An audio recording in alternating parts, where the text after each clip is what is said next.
should be happening over in Fontaine right now. Wonder if our friends at Musketeer Pictures are taking part.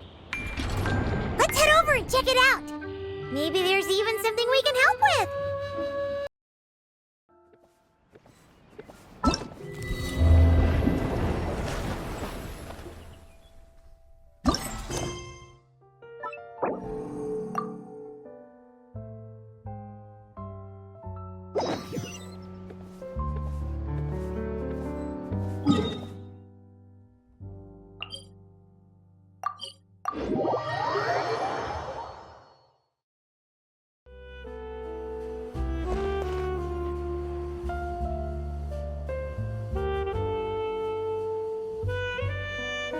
See?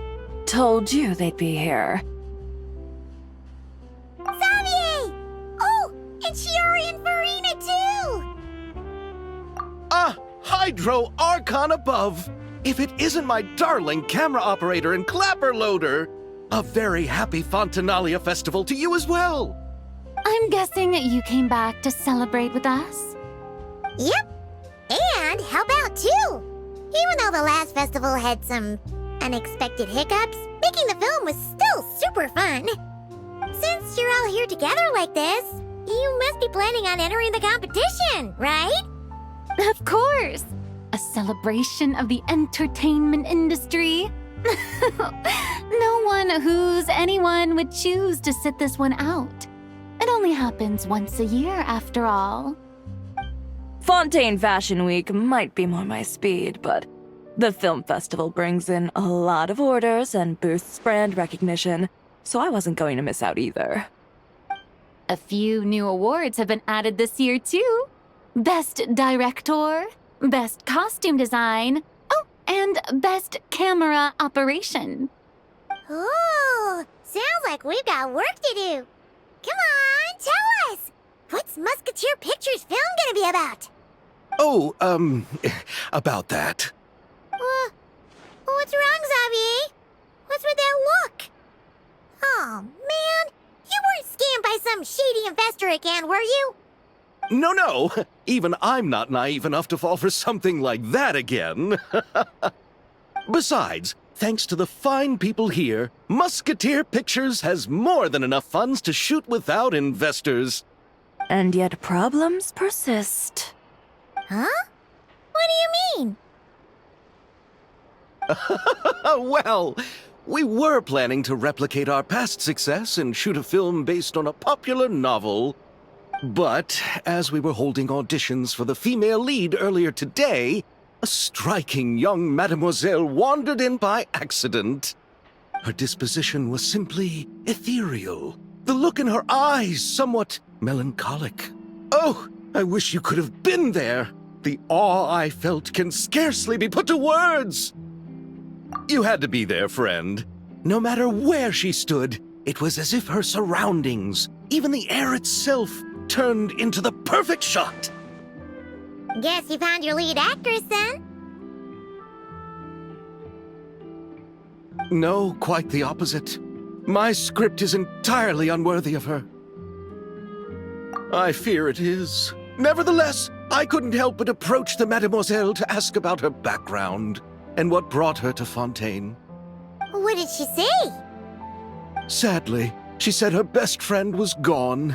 After returning to her own homeland not too long ago, she decided to visit where her friend was from to remember them better. Oh, no wonder she looked sad. Yes, but that's when it struck me. Why not cast her as the lead in a film centered around her search for this old friend? Huh? You're gonna rewrite the whole script? But is there even enough time? Isn't the prep work super complicated? We might not finish. Think about the difficulties we faced with the two Musketeers. We had to start from scratch back then, too. I'd say we're ahead of the game this time. Guess so, but... Don't worry, Paimon. Shiori and I have evaluated the proposal, and we support Xavier's decision. I won't really need to start on the costumes until the cast is finalized, so it's not too much extra work for me. Oh, fair chers mademoiselles. How can I ever thank you? Finishing the script would be a start. You know, compared to a commercial popcorn flick, I do prefer the idea of shooting a more artistic film. One that leaves a profound and lingering impact in the hearts of the audience. Mm-hmm. I agree. True trendsetters are the people who dare to go against the grain. Well, leave it to Director Farina to have a vision. Honestly, though, the artistic passion of everyone at Musketeer Pictures is inspiring. Anyway, now that we've heard so much about this lead actress, Paimon's gotta know who it is!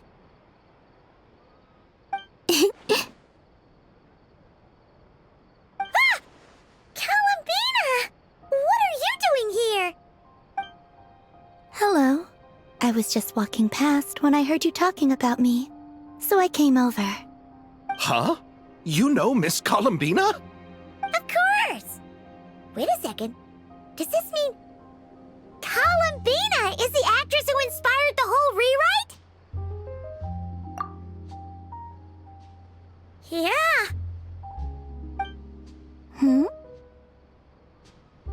Wait, so did you make the trip by yourself, Columbina? Yes. I mentioned how I wanted to visit other nations once things settled down in Notcry, remember? So I went to the curatorium to ask Nefer for advice. She told me about the film festival in Fontaine and said it might be fun to visit. I spoke to Lauma before I left too, and she thought it was a great idea to get out for a bit. It's just, I received quite different travel advice from the two of them. Oh? How so? Well, Lauma told me to go out and experience new things and make new friends. What a wonderful suggestion. That's how a trip should be. What about Nefer? She said, don't trust anyone and don't talk to strangers. Yep, that sounds like her.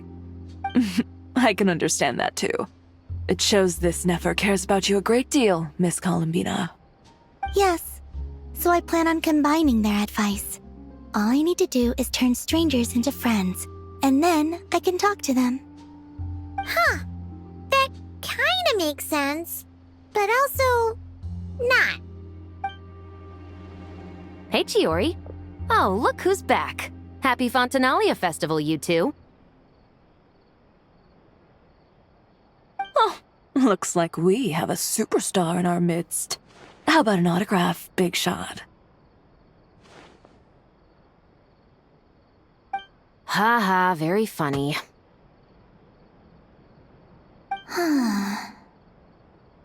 All settled then? Yep, the Duke gave his blessing, and I cleared it with the Udex. During the festival, inmates with good behavior will get a chance to spend some time on the outside. Under the stringent supervision of the Special Patrol, of course. Risley! It's been a while! Happy Fontanalia Festival! Does that mean Veronique and her brother will be at the festival? During a specific window of time, sure. Doesn't hurt to give the inmates something to look forward to. A little sun'll do them some good, I think. This is a friend from your travels, I'm guessing. Thought I heard something along those lines. Right! We should make some introductions, huh? Chevros, Risley, this is Columbina. A friend we met in Notcry. Welcome to Fontaine, Miss Columbina. I bet the weather's been quite an adjustment. Yeah.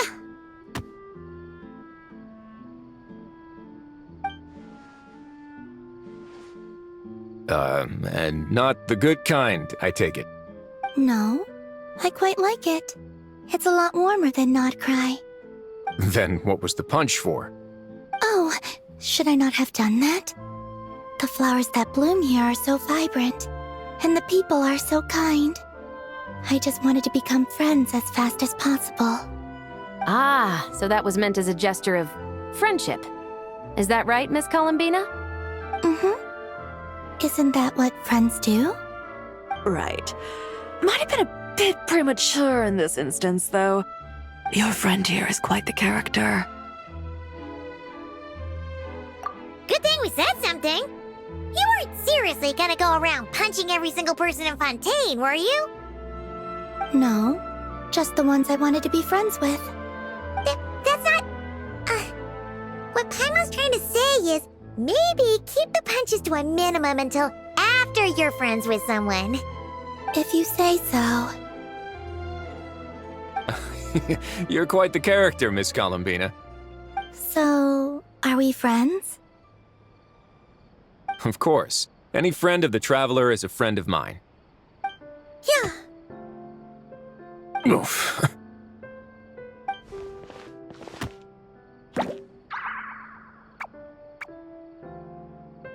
When it comes to friends, you sure know how to pick 'em. So Miss Columbina is the lead actress I've been hearing so much about. The whole thing about her aura is starting to make more sense. You gonna be part of the film this time too, Shivers? That was the plan. But now that Mr. Xavier has changed the direction, I don't think I'm in quite as many scenes. It's all for the best, though. A different crew asked me to help consult on some of their musket work. Oh, sounds like our trusty musketeer is as popular as ever. I'm just going where I'm needed. I'm more than willing to help with whatever this production needs as well. Ah, well, speaking of, would you happen to know if there are scenic locations around the court of Fontaine that other crews haven't booked? The festival's pretty popular this year, so there's not a lot left. You might just have to talk it over with the other productions and see if they'll let you squeeze in here and there. I see. Having trouble finding a filming location? Yes, we made a last-minute decision to go down a different route, so the indoor locations we reserved are no longer a good fit. And it looks like all of the best outdoor spots have been taken. You know, I might know a place. Good views, good atmosphere, and no production team has snatched it up. That sounds perfect! Where is it? You want me to reveal it just like that? Come on, let it be a surprise. As much as that sounds riveting, I think we should divide and conquer. You go do that, and Director Farina and I will take Miss Columbina around the city to discuss lighting and styling. Is that all right with you, Miss Columbina? Traveler? Yeah, everyone here is our friend. So don't worry about a thing and just focus on enjoying your trip. Okay. All right, then the Traveler and I will go check out this potential filming location.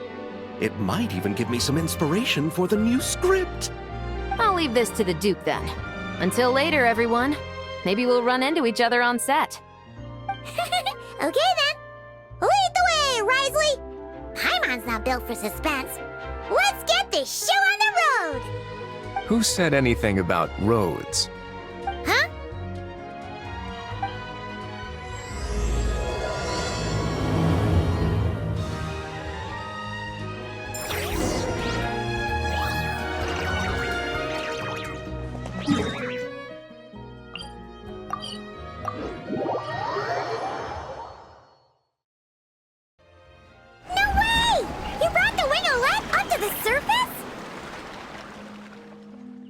It'd make quite the grand backdrop for a film, don't you think? Paimon's more focused on the fact that this thing is supposed to be underwater, inside the fortress of Millipede.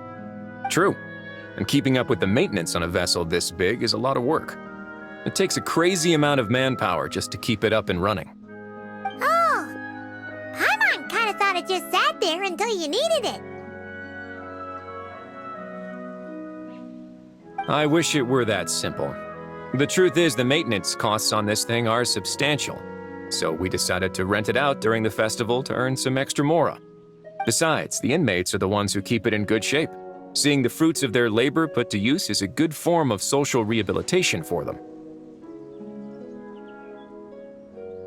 Huh, you've really thought this through. What you think, Xavier? Is this a good place to shoot? Ah, I've got it! Good messieurs and mademoiselles, I've got it! Gonna take that as a yes. The beginning is the hardest part. and the opening of this film has been eluding me, but now I know just how it should start. Glad to hear it. Thanks for bringing us here, Risley. Don't thank me just yet. This isn't quite a done deal. Huh? Not a done deal as in someone already rented it out? You said no other production teams had snatched it up! This person isn't affiliated with the production team. The rental fee was high enough to scare off plenty of other film crews, but she didn't blink. Made quite the generous offer, and didn't even attempt to haggle. Do you know what she plans to use it for? I'd like to at least have a rough idea before going in to negotiate. I didn't ask for the details, but I did see what looked like a fishing permit and a business license on her desk. My guess is she's planning on using it for some kind of restaurant or aquarium. A floating restaurant is sure to attract people, but an aquarium sounds cool too. The views from the ship make it a great spot for a date. The winglet might not be under my command right now, but it's always nice to see her admired. A film is sure to drum up some good publicity as well. I do hope we can work something out with the current captain. Well, guess we should head over and talk things out then. Best of luck.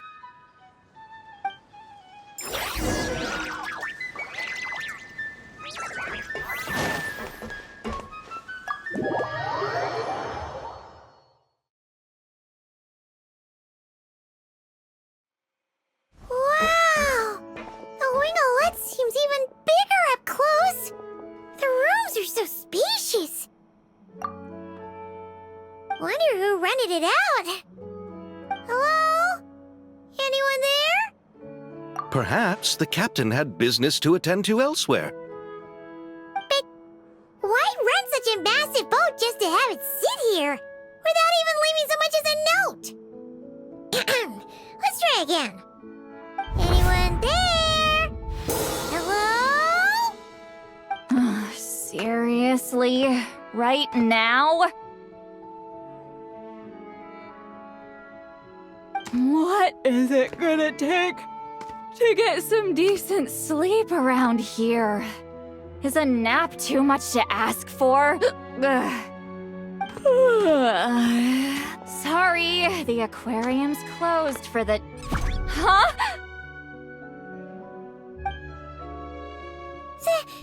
See Lolly? Traveler! Paimon! Hold on. This is just great! How am I gonna go out dressed like this? What happened to my regular clothes?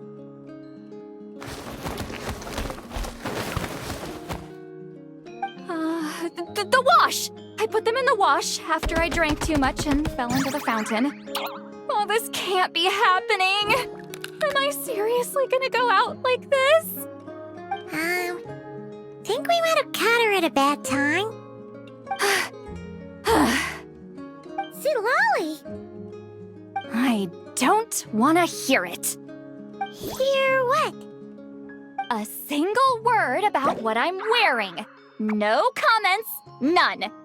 Is that clear? Oh, yep. Crystal. Huh? You think so? No, wait, I told you not to say anything! What was... Oh, his thoughts. I heard his thoughts. How could I forget about that? Oh, this is so embarrassing.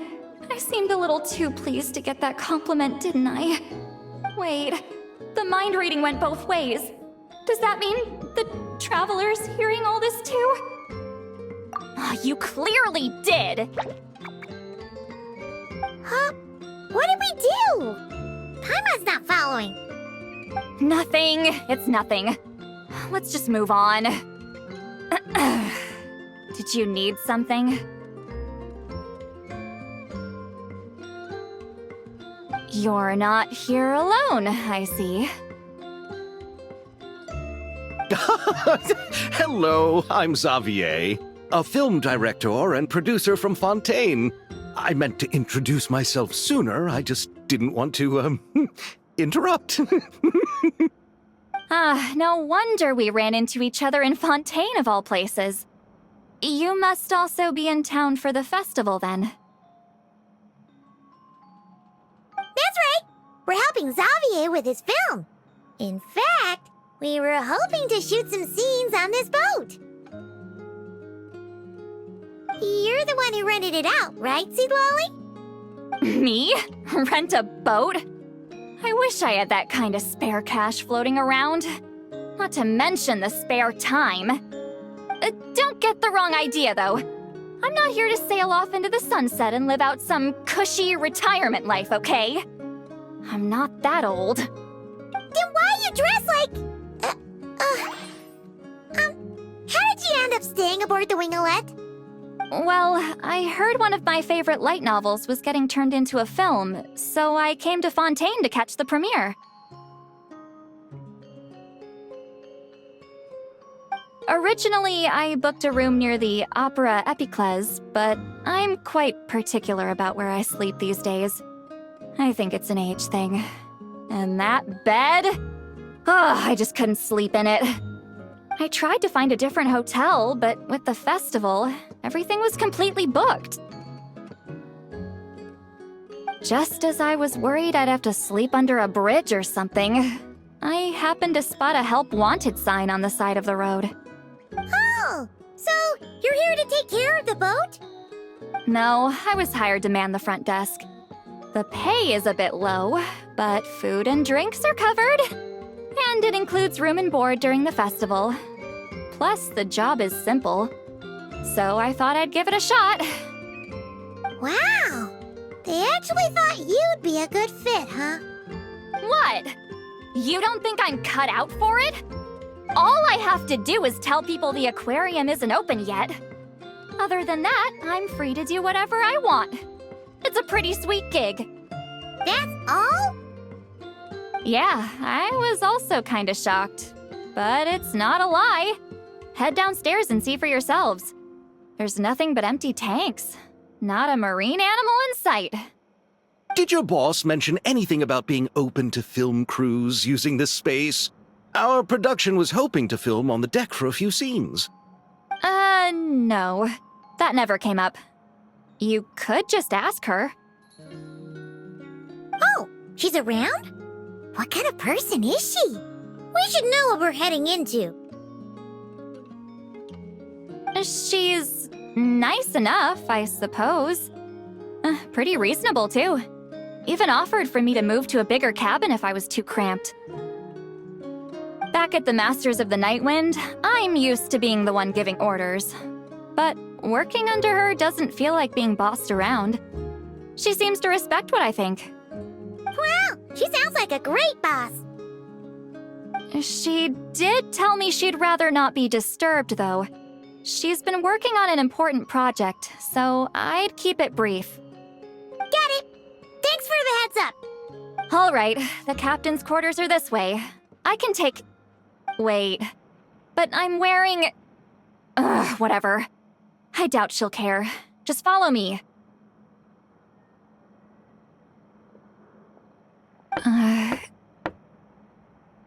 Miss Guillotin?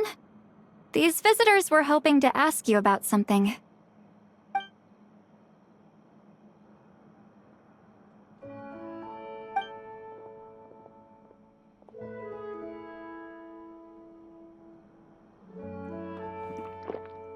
I thought I said to limit the interruptions. Just tell them the aquarium is still...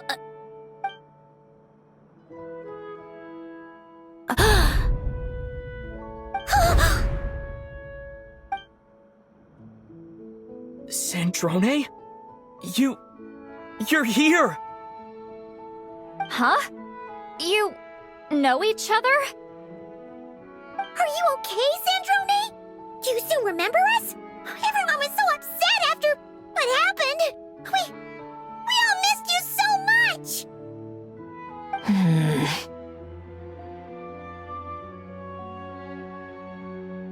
Missy Sweet Lolly, why don't you escort this gentleman to the reception area for a cup of tea? I have something to discuss with these two in private. Ah, I see. Right this way, Mr. Xavier.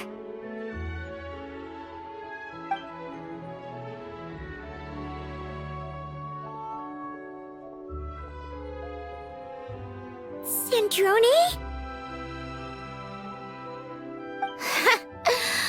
I really can't go anywhere without running into you two, can I? Are you okay? During the battle, your core... It was... Destroyed by that bastard Dottore. That's right. But as you can see, I'm fine now. No major issues. Or at least, there shouldn't be. Oh, what a relief! Oh, why didn't you tell us sooner? Or come back to see your friends?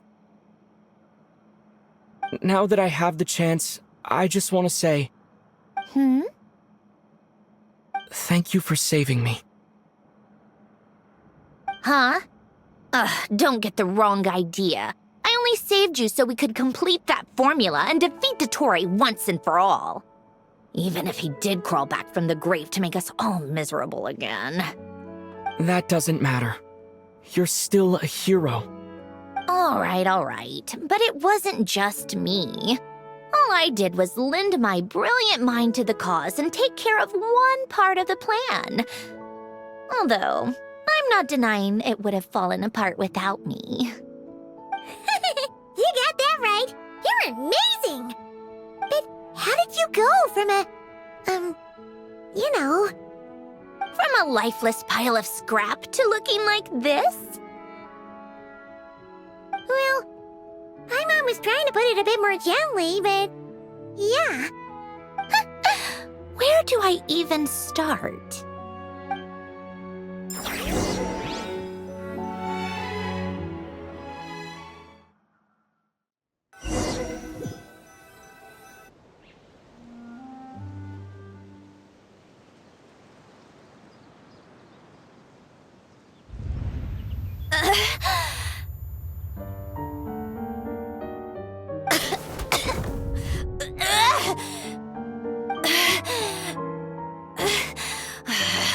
Curse it all! Where am I? Did we do it?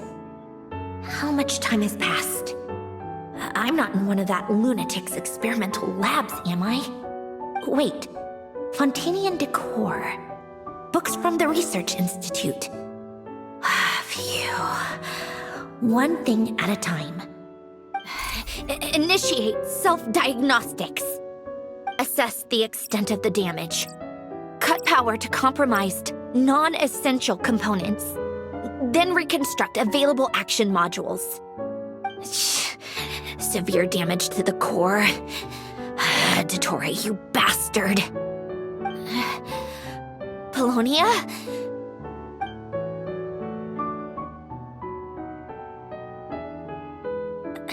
Polonia, wake up! Activate!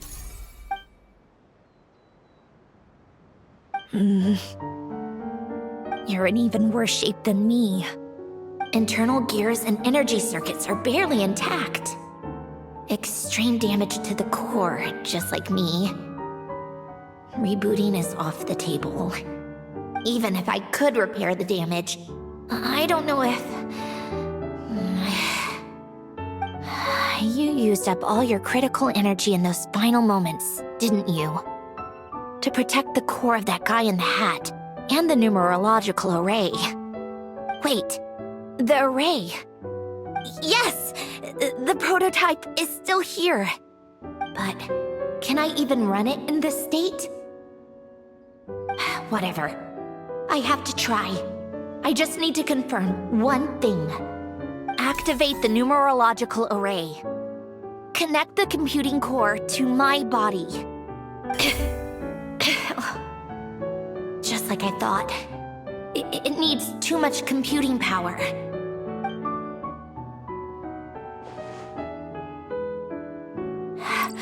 Cut off power supply to all functions except the thinking module. Please. I just need to ask one question. Initiate query regarding the 3 moon sisters. How many living moon goddesses are there in possession of the Trilunar Authority? 1. It worked. You did it, Columbina. You made it back. But how did I survive? The self-diagnostics showed damage severe enough to shut me down for good. What triggered the reboot? A built-in message? Only visible after a core reboot. The final gift. Lynn! Were you the one who gave me the second chance? But why now? What activated it? What is that? A vision? Wait, no. It's a stellar linchpin?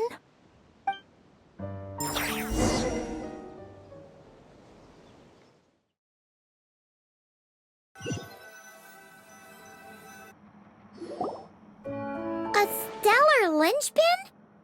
What's that? You can think of it as a rare kind of vision. As for what causes one to manifest, well, that's still unknown. But in Snezhnaya, or in Afatui's research at least, it's believed to have some connection to the third descender. The third descender? We knew his remains were used to create the Gnosis, but this is the first we're hearing about a stellar linchpin. You knew about the remains? Right, of course. Look who I'm talking to. Yes, the Heavenly Principles used the remains of the third descender to create the 7 Gnosis as a means to consolidate the Archon system. Visions result from that same system, so extrapolating from there, it's clear that the manifestation of a vision is also, to some extent, related to the third descender. Still following? For those that wield them, visions serve as a means to channel elemental power. The same is true of stellar linchpins. The difference is that, when wielding elemental energy, stellar linchpin users often exhibit a unique kind of power that seems to come from beyond to that. It's believed that, when a stellar linchpin manifests, impurities from the remains of the third descender get fixed in place. Hence, the name. That's also believed to be the source of the strange power I just mentioned. We've heard that visions can appear when someone has a really strong wish or desire. Stellar linchpins sound kind of similar, so does that mean... Huh? Oh, don't look at me like that. I've never had any grand wishes or aspirations. Just a list of things that drive me up the wall. So if you're asking why this thing appeared, I have no clue. All I know is that without it, the gift Elen left me, this built-in second chance, never would have triggered. The damage to my core was too severe. But thanks to the stellar linchpin's manifestation, it did trigger. And after my core rebooted, I was able to repair the damage to my body. I also managed to import the numerological array, along with some of Polonia's surviving algorithms, into this form. Wait, does that mean Polonia is... Yes. Unfortunately, Polonia is... beyond repair. Oh, we're so sorry to hear that. But you also mentioned something about a final gift? Yes. Elen often spoke to me about wishes and desires when he was alive. I suppose he thought there might come a day when I wished for something, and was willing to sacrifice my own life to fulfill it. So he left me a chance to start over. No, never. Elen once said I was his proudest masterpiece. That might sound boastful coming from me, but it's also an undeniable fact. After Elen died, I started studying how Polonia and I worked. Polonia is essentially a computational machine, so it wasn't difficult to figure out the mechanical principles there. But when it came to my own structure, that's when Elen, the Lord Artificer's true greatness, struck me once again. I attempted to imitate it when I created Catherine, but in the end, she turned out to be nothing more than a superficial replica. What? But his creation skill, Catherine, is super impressive. We were shocked when we first found out she was a puppet. No, she's nothing compared to what Elen was able to create. Some of the mechanical principles of my own core are still a complete mystery to me. Keeping that gift hidden wasn't even a challenge for him. Just a shame I had to waste it on fighting Dottore. I just couldn't stand the thought of him coming out on top.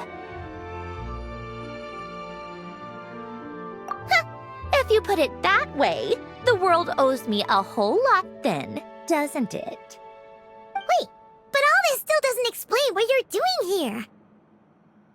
Risley said you rented the ship and even had some kind of fishing permit? That's because I'm trying to go back to the place Elen and I lived when he was alive. My former home, I suppose you could say. The second chance wasn't the only part of the gift. According to the message, Elen left me a few other things that are stored in the house we shared together. I'm hoping that whatever he left me can help fix certain anomalies in my rebooted core.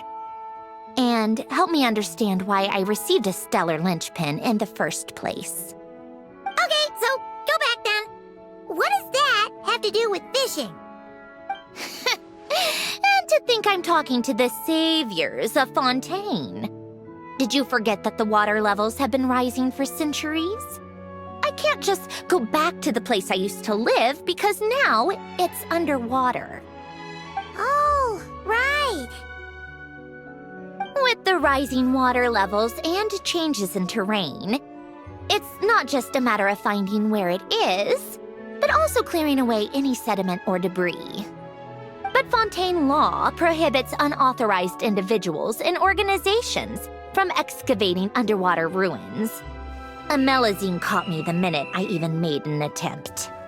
Why not apply for authorization then? And face the endless slog of Fontainian bureaucracy. No thanks. Besides, I'm a Fatui harbinger. The diplomatic implications alone would be enough to give the gestionnaires at the Palais Mermonia a headache. A fishing permit, on the other hand, isn't difficult to obtain at all. Minimal paperwork required, and under the name Guillotin, the application was a cinch. So you're exploiting a legal loophole? Am I? That underwater home belongs to me. If I happen to chance upon it while doing some fishing, what's the issue with that? Of course, I do have to catch some fish to put in the aquarium, just in case the gestionnaires come to check up on things. That's also the reason I hired someone to man the front desk. Huh? But isn't that kind of a waste? He went to all the trouble of getting a business license and rented out this giant ship, just for show? If you want to run an aquarium that bad, be my guest. Use the facilities however you want. I'm certainly not going to stop you. All I want is to go back home and see what other gifts Elen wanted me to inherit. Hold on. Enough about me. What are you two even doing here?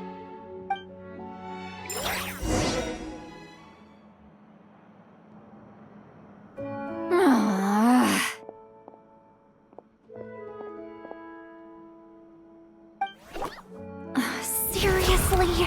They've been in there forever. The reaction when they saw each other was strange, to say the least. They're lucky I was nice enough to leave the room and give them some space. Back in the Masters of the Night Wind, I'm the one who gets to kick people out.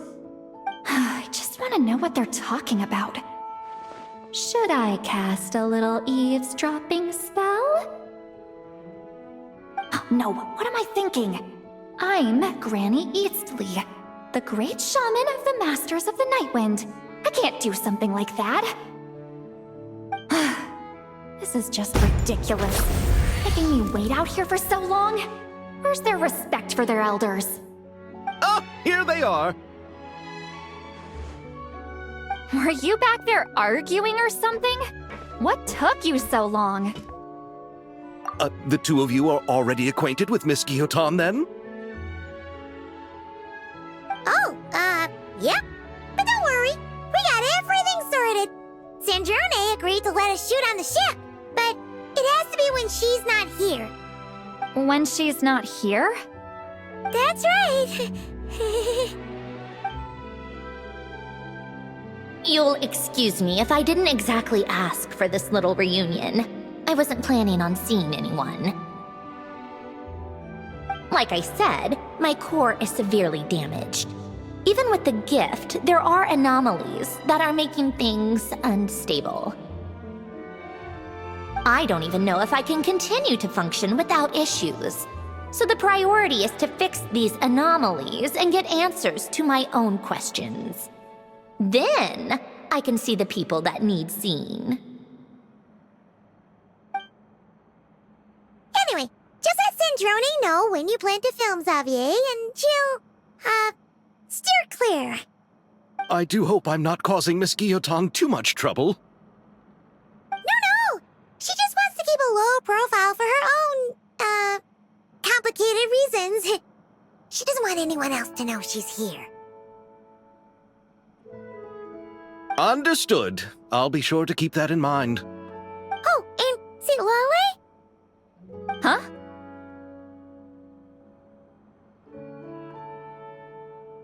You mean Miss Guillotin? What does she want? Oh, please don't let it be about the pajamas. What? The seventh of the Fatui Harbingers? Why are you telling me all this?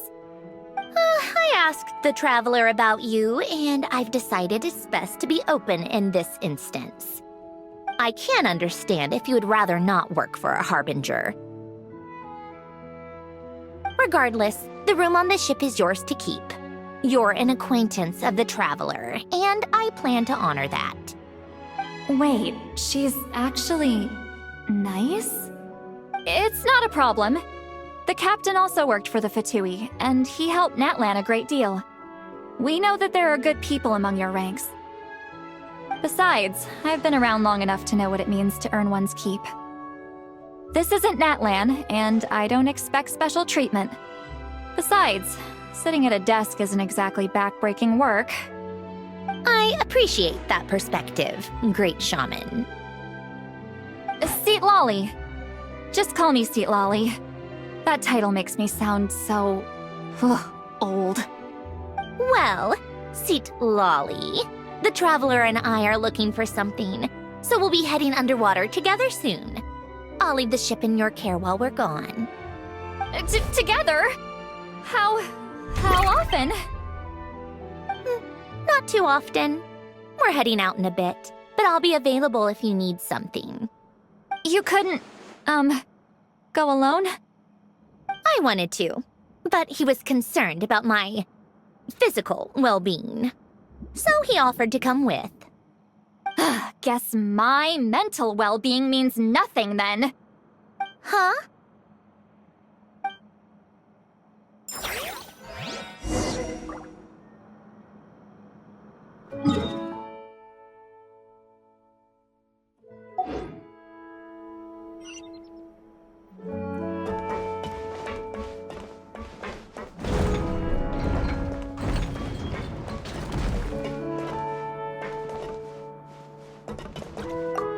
All right.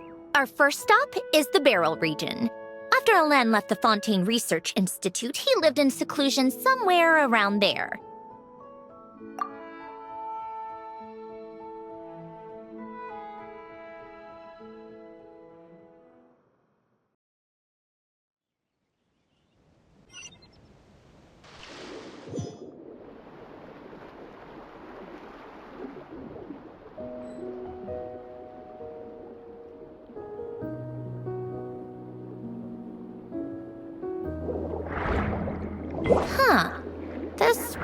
has changed a lot. Guess I really have been gone for a long time.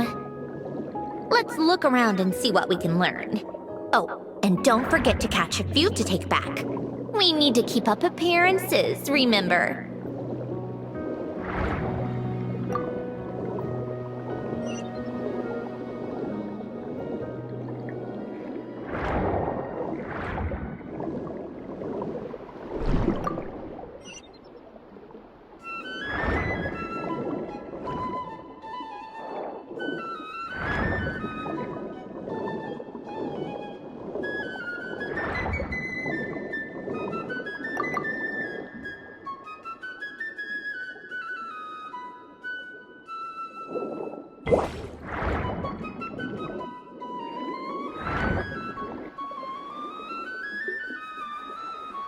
Poisson isn't too far from here, right?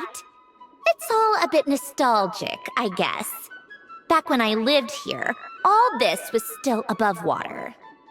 All right, I have a general understanding of the terrain changes and sediment accumulation. We can stop here for now.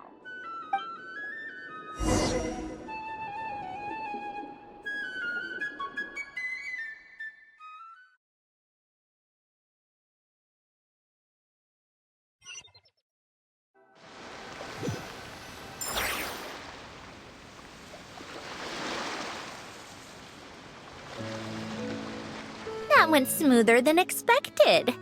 I appreciate the help. No problem. You doing okay though, Syndrone? Seeing your home look nothing like you remember, that can't be easy. I'm fine. Times change. People change. That's the one thing you can actually count on. I made peace with that a long time ago. You should head back and put them in the aquarium tanks. We finished ahead of schedule, so your crew is probably still on the ship. I'll follow in a bit. Right. Xavier said he was gonna test out a couple of shots. I'm sure. I want to take another look around on my own. Okay then. Want us to let you know when the filming is done? No need. Columbina relies on Kuvaki to perceive her surroundings. In Nodcry, her senses are heightened because Kuvaki is everywhere. But here, as long as she doesn't activate her abilities, her range of perception should be equivalent to an average person's line of sight. I figured that out back in Snezhnaya. That's oddly specific. I have hiding from her down to a science. So, what? Things might be a bit different now that she's merged with the Moon Sisters, but I doubt there's been a drastic change. The point is, you two can head back. Don't worry about me. Okay, if you say so. Come find us on the ship if you need anything.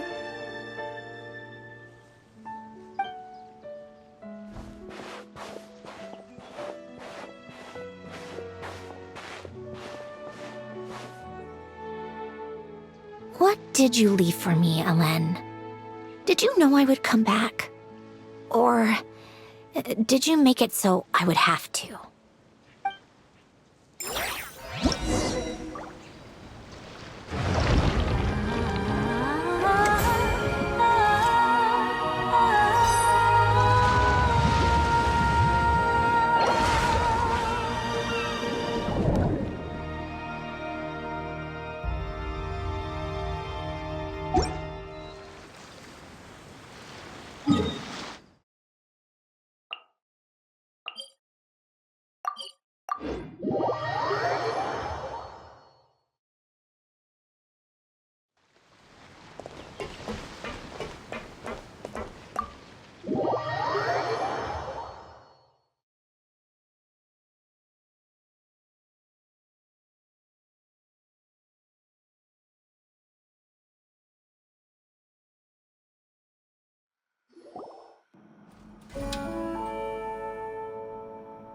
Xavier, we're back!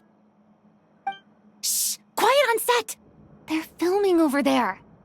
Oops, sorry.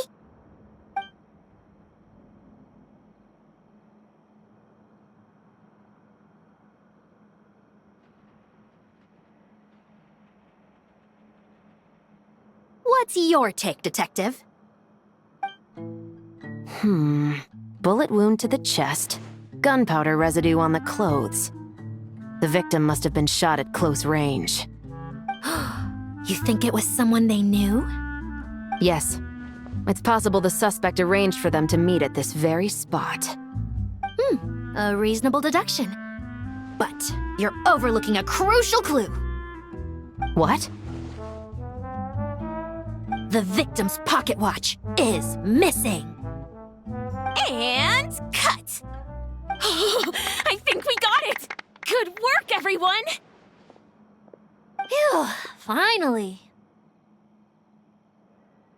Acting was nerve-wracking for me when I first tried it too. Just loosen up, and you'll get used to it in no time. Severus! Charlotte!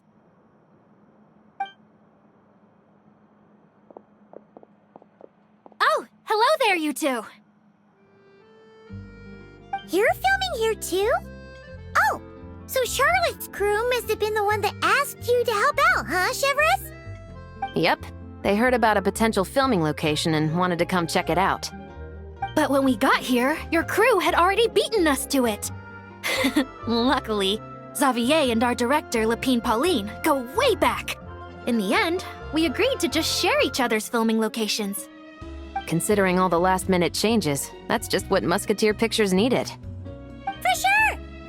Based off the scene just now, you must be the star of the film, Charlotte! You bet! This detective costume really suits me, don't you think? Oh, for sure. You're already right at home lurking in the shadows taking pictures of this and that. Add a notepad and you're practically method. Thanks, Miss Chiori. I appreciate the compliment. That didn't sound much like a compliment to Paimon. So this is a film set? It looks like a very happy place.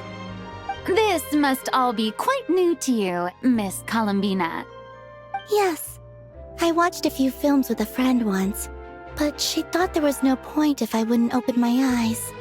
So she stopped inviting me. Looks like I missed out on a lot. True, but being an actor seems like a tough job. Huh? Most people would swap lives with an actor in a heartbeat. The lifestyle is so glamorous, and the pay is more than generous. But they have to act out lives that aren't their own, with the whole world watching on in judgment. If they don't do it justice, it must feel like they're letting people down. That's exactly how it feels. This young lady has quite the unique perspective. Well, that's true. But these actors are here because they want to be and they think it's fun.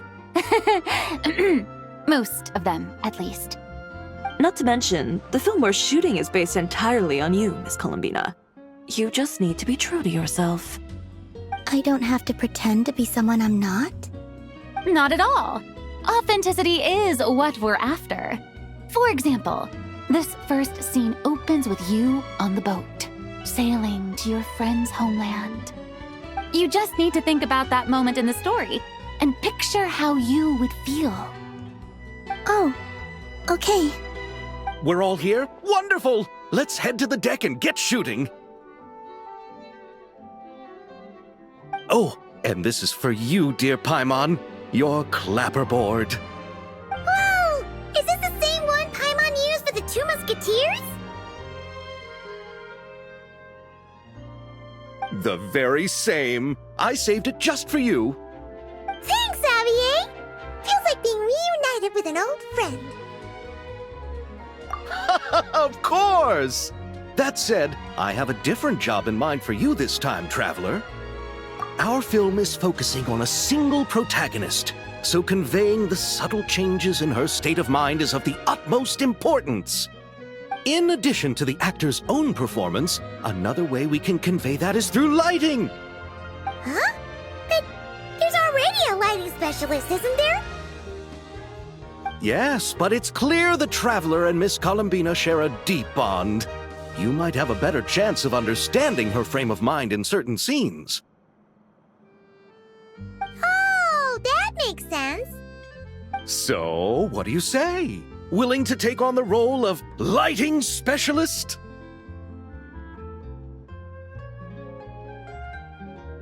It's settled! I leave the job of translating our leading lady's inner thoughts in your capable hands.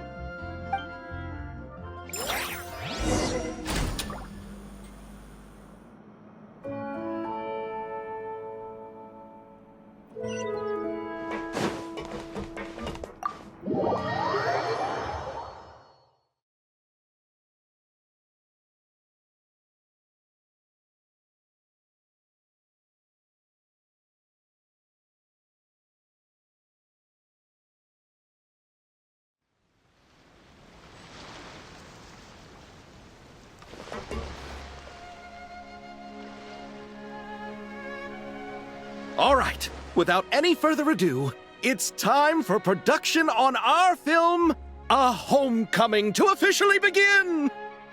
Turning it over to you once again, Director Farina. All right. Positions, everyone.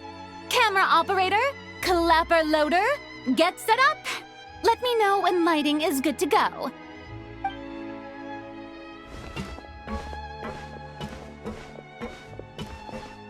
All you need to worry about, Miss Columbina, is hitting your mark. Other than that, just focus on immersing yourself in the emotions of the moment. Okay. Good. Lighting, are we ready?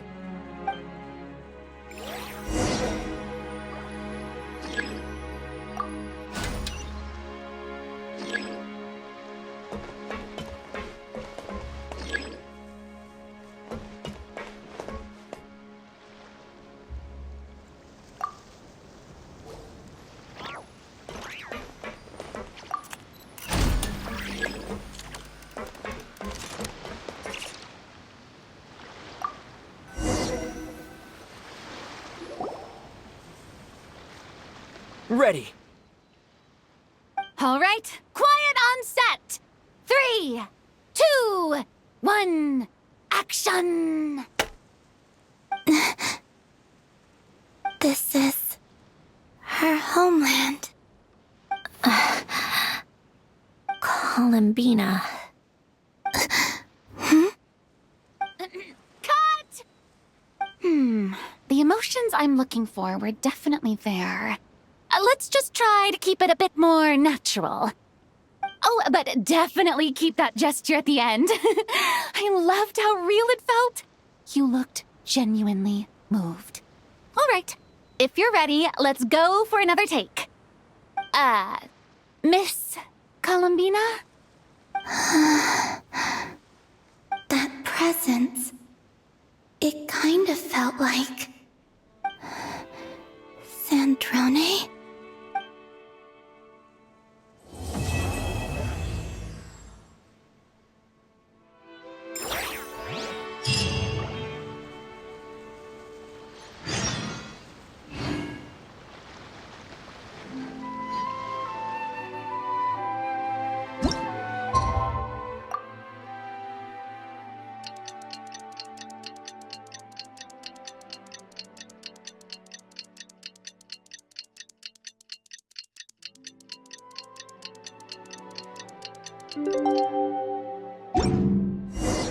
Sandrone said that if everything goes smoothly, we should be able to pinpoint the exact location of her home today. Let's head to the wing around and meet up with her.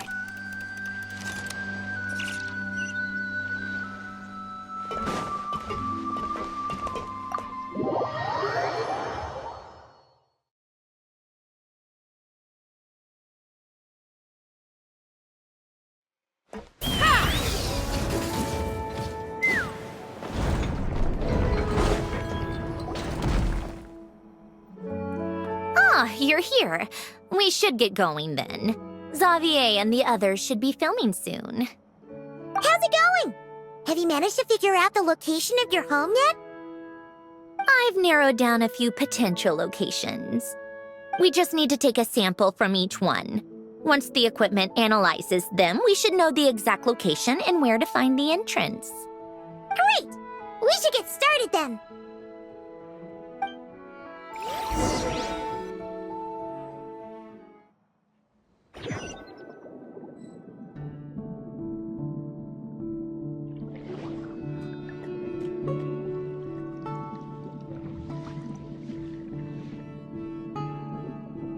All right, let's get a move on. That should do it. Let's head back. The filming should be just about done. We made good time. We might even know the location by the end of the day. You sound pretty happy about that. Do I? I suppose I've just had enough of these anomalies I've been dealing with. The sooner I can fix them, the better. Anyway, enough chit-chat. We have work to do. Oh, but let's head in through the side door. I don't want to run into the crew on the deck.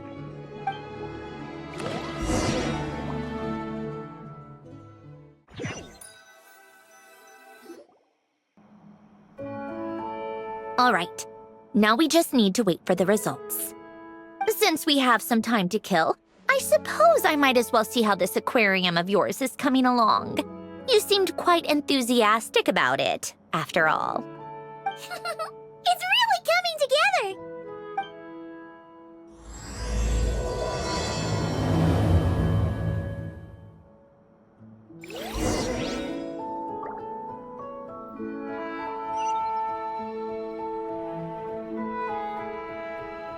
Let's fly!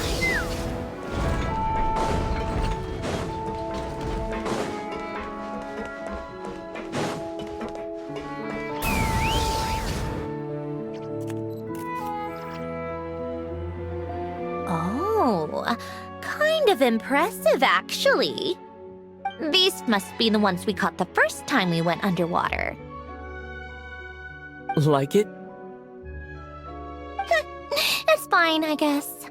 Nothing special. Come on! It sounded like you really liked it just now. You're that proud of it? Is this a sense of accomplishment or something? Well, yeah. And it's pretty. You know it's gonna be gone soon, though, right? What do you mean? After the festival, this ship will be returned to the fortress of Meropide, and this aquarium will be no more. So? So, no matter how much work you put into this place, once the festival is over, it's all just going to disappear. But not making the most of it when we have the chance is an even bigger waste. But if you know it's all going to be gone one day, why even bother? Well, because... Because you still get to keep the things you gain along the way. And those are things that can never be replaced. Doesn't that make losing them even harder? Well, if you put it like that... But the happy memories we make along the way last forever. You just have to take a more glass-half-full perspective. Not to mention, everything we do here is going to be on film, so it'll still live on in some shape or form. And when you look back on it, only happy memories will come to mind? Exactly! So it's about finding joy in the process itself. Traveler! You're back already? What's wrong with that? You say that like it's terrible news or something. How did you get here? I didn't see you on the deck. Oh, never mind. We need to help Miss Guillotin hide ASAP. The crew is heading over here to shoot any second. What? They should be done by now. There was a mishap earlier that cost them some time. I was waiting on deck so I could warn you the minute you showed up. Anyway, you should head back to the captain's cabin right away. They're gonna be here any minute now. Ugh, finally! That's a wrap for the scenes on the deck. Wouldn't have taken half as long if the wind hadn't snapped our equipment in two. Uh-oh! Too late! Change of plans then. You'll just have to hide. Hide? And where exactly am I supposed to do that? Oh, there's a box over there. You can get in that. Huh? You expect me to? Do I need my makeup done for the next scene too? For the love of... Let me see. Maybe just a quick touch-up. Huh? Traveler in Paimon? What are you doing here? I thought you took the day off to take care of something. Huh? Oh, well, it didn't take as long as we were expecting, so we came back early. What about you guys? You're still not done shooting for the day? No, we ran into an issue that, set us back. It meant Miss Charlotte's crew wasn't able to wrap either. We both still have scenes to shoot in this aquarium. Oh, that's not ideal. For several reasons. Let us help then. The sooner we wrap, the sooner everyone can get some rest. All right. Thanks, you two. Miss Charlotte's crew can go first then. If I'm not mistaken, you still have a night shoot later. Thanks, Director Farina! Of course. Fellow artists should help each other out where we can. Agreed. Well then, camera, lights, get set up. Actors, give your lines a quick once-over. Let's try to get this in one take.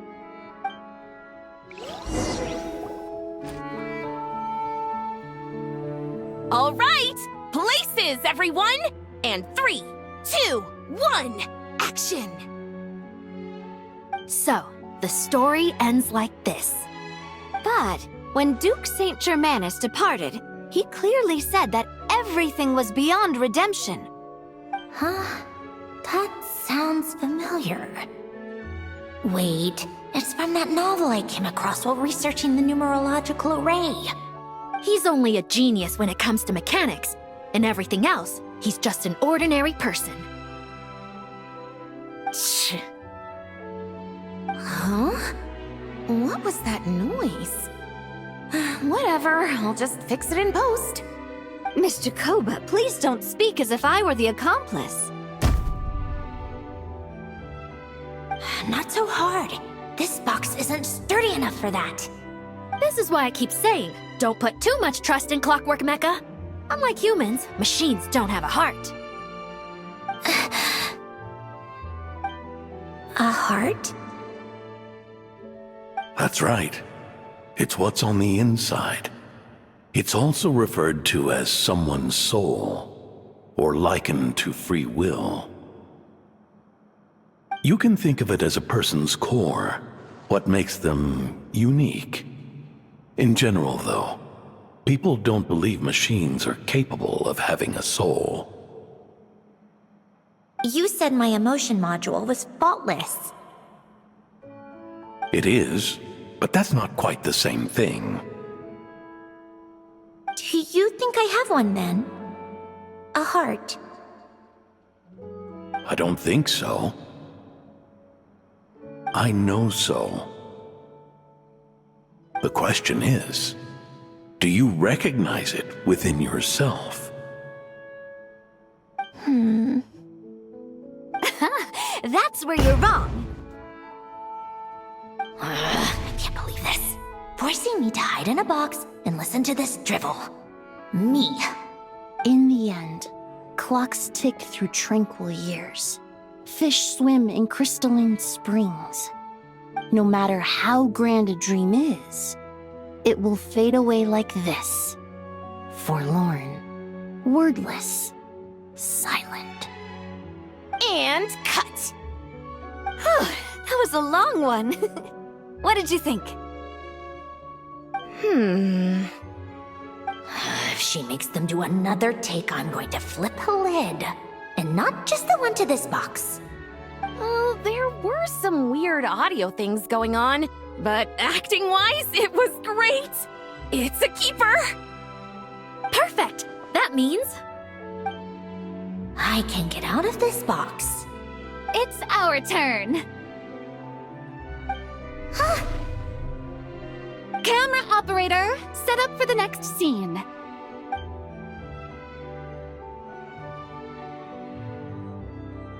In this one, our protagonist peruses an aquarium in a foreign land and gets swept up in memories of her friend. So, in terms of lighting, that's the vibe we're going for. Got that? Shoot. Paimon thought there'd be a break and Sandrone could slip away. What are we gonna do now? Break a leg! Yep, we're headed off to shoot our next scene.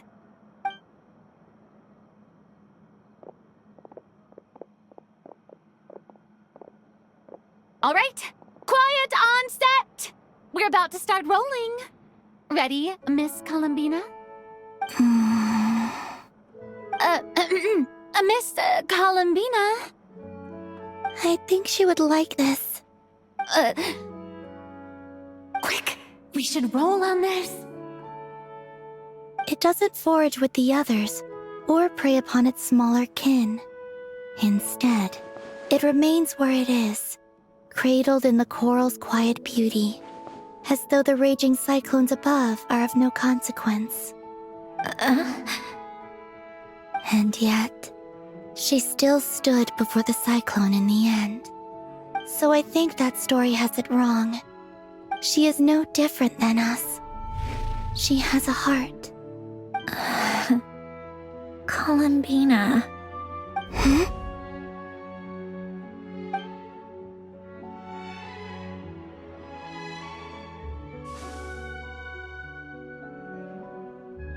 Uh-oh, is she onto us?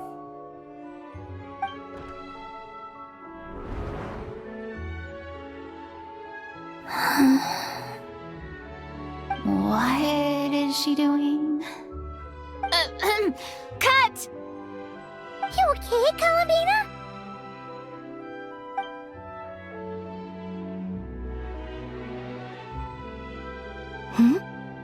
Oh, yes. I just thought... Why don't we take a short break? It's been a long day of shooting so far. That last take was beautifully organic, though. We can use it as is. No need to go again. Thanks, Director Farina. But I'm fine to continue. You're sure? In that case, let's shoot some quick B-roll. Then we can move to our next outdoor scene.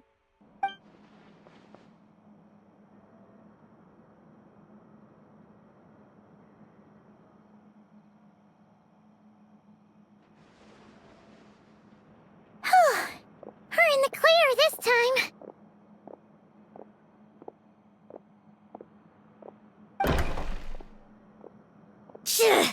Ugh! Absolutely suffocating. You okay, Sandrone? Right as rain. Come on, let's go check the test results. It's time for me to go home.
All right, it should be around here.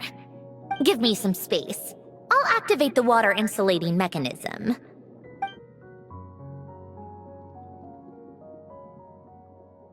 The what? Alain, much like Renee, had long predicted that the water levels in Fontaine would rise. Thanks to his expertise in mechanics, he was able to implement a few simple measures to protect our home from flooding. I told him there was no need, that I would just move when the water rose too high. But it would seem he knew a day like this would come.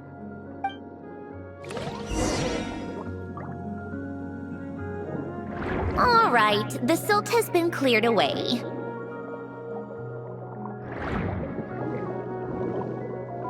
Go activate the mechanism for the first sluice gate. That will fill the empty middle chamber with water.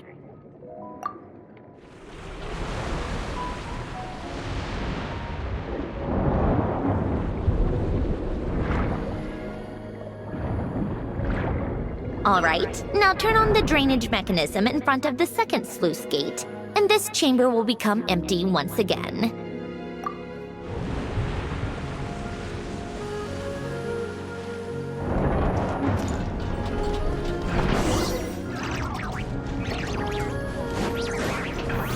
Try and stop me!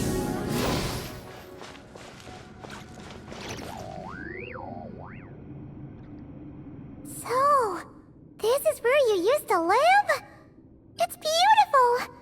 There's even a garden! Back when I lived here, it was my job to tend to the potted plants and flower beds. Still growing strong even after all this time. Who would have thought? If the weather was nice, I would take Alen out in his wheelchair and we would go for a walk. Before long, we started bringing Polonia along too. Come to think of it, I was the only one who could get around easily back then. Polonia always got stuck at some point, and it was up to me to launch a rescue mission. Happy? I suppose they were. Uneventful, but pleasant. Repetitive, but peaceful. It was like living in a world where time didn't exist.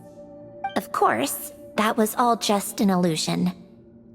Death still awaits all of us at the end. Oh. All right, enough standing around. Let's head inside.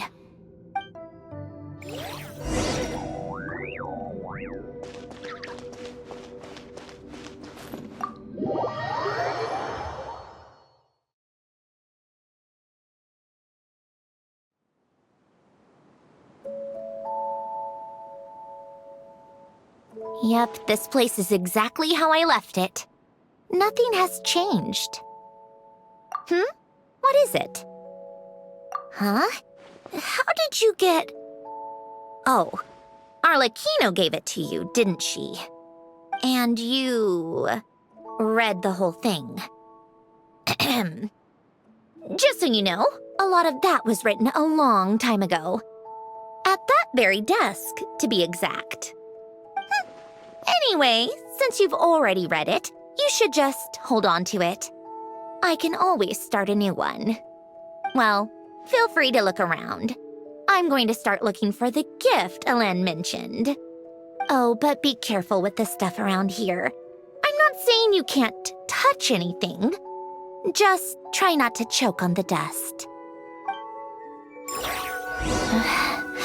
Polonia.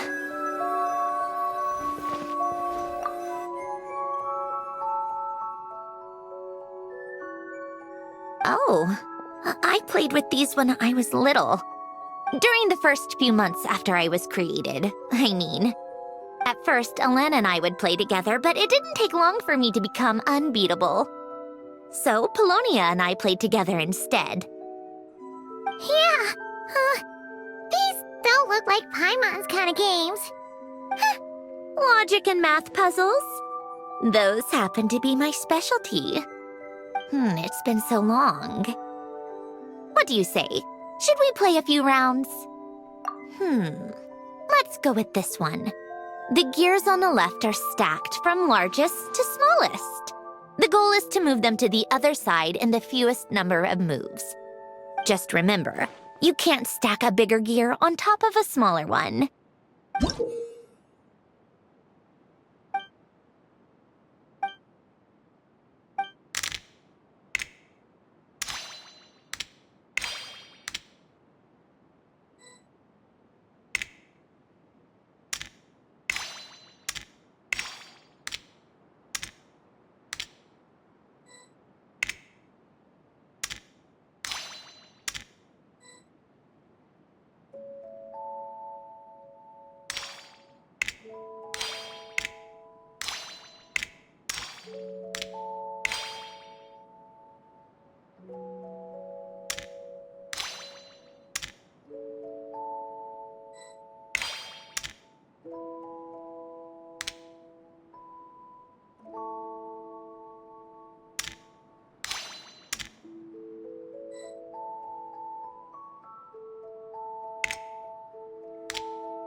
Looks like it took you a few extra moves. My first attempt was the same. You'll get better with practice. Well, what did you think of the game? You showed quite a bit of promise, too. We should do this again sometime. There are other puzzles we could try.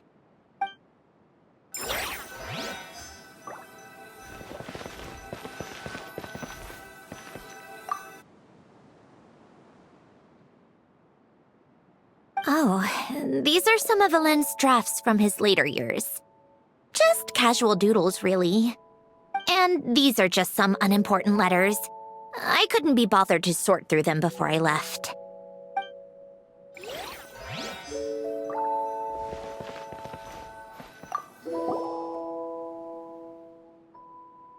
Wait, the people in this picture look kind of familiar. Oh, this was taken when Alen and Renee were both still at the Fontaine Research Institute. Before their falling out.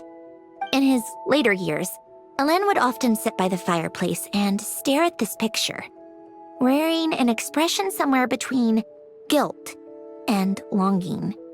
He said he sometimes regretted not helping his friend when he needed it most, even if just to stop him.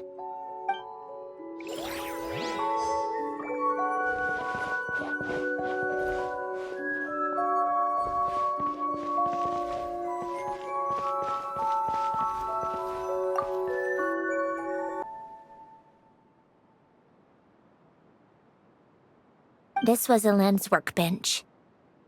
Later on, of course, it became mine. It's where both Polonia and I were brought to life. Before Alen was bedbound, this is where he would teach me about mechanics.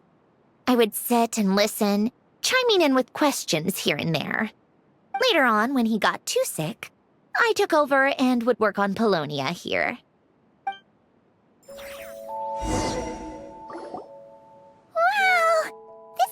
Filled with so many memories! It's so cozy and charming! You should have seen it in its prime, when people actually lived here. A lit fireplace, a steaming cup of coffee. That's the real deal. You know, we also used to have a mechanical piano that Alen built. Ooh! How chic! Alen never played it much. He probably wasn't able to at that point.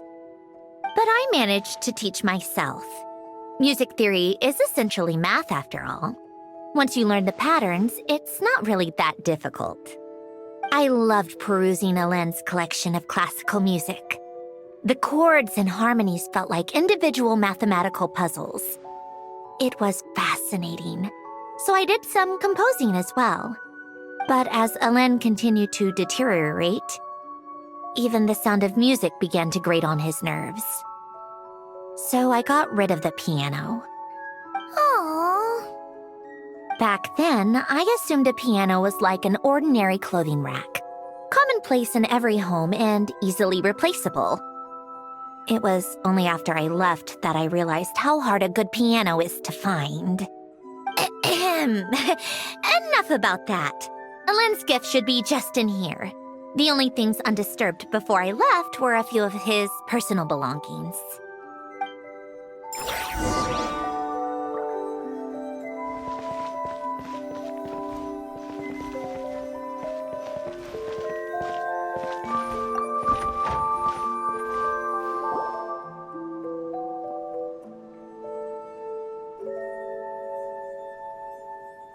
Wait, there's a hidden compartment at the back of this box. Looks like it's locked with some kind of gear mechanism. Knowing you, Alen, I'm guessing it goes like this, then like this. Got it. Am I a genius or what? Let's see here. A box? Well, you gonna open it?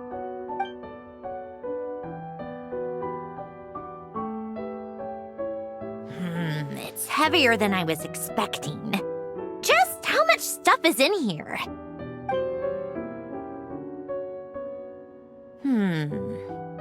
A letter?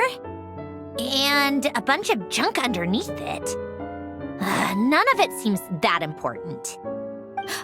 Wait a second. This should be it. A cube?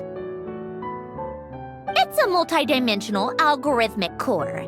Ellen would use it to store information. Only Polonia and I have access. All right, I'll start looking into the core and the letter. Feel free to go through the rest of the stuff and see if there's anything useful.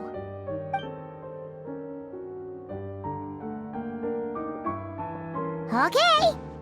Hold on. There's another picture in here. This one has writing on the back. A snapshot of you playing among the plants shortly after you were born. You seem to like these flowers a lot. May you grow and flourish just as they do. Huh? Wow! Look how happy you are in this picture. You've changed a lot since then, huh? What's that supposed to mean? Just that you come off kind of aggressive sometimes. Or, annoyed at everyone around you. Well then, people should stop being so annoying. It's not like I'm the one with the problem. Of course not. Oh, here's something else.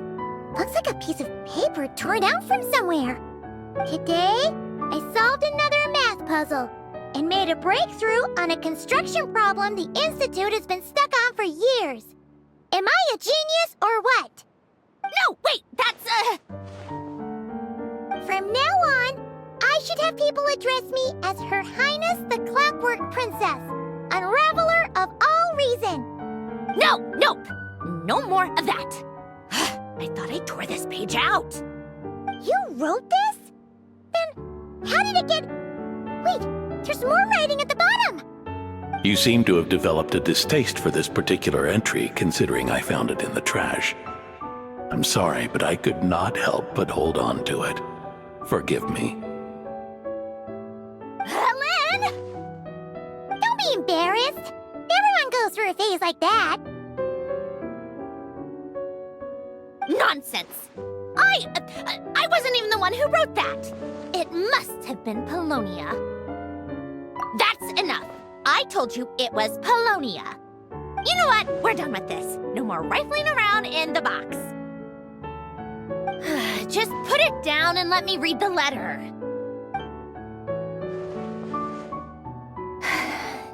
To my little clockwork princess.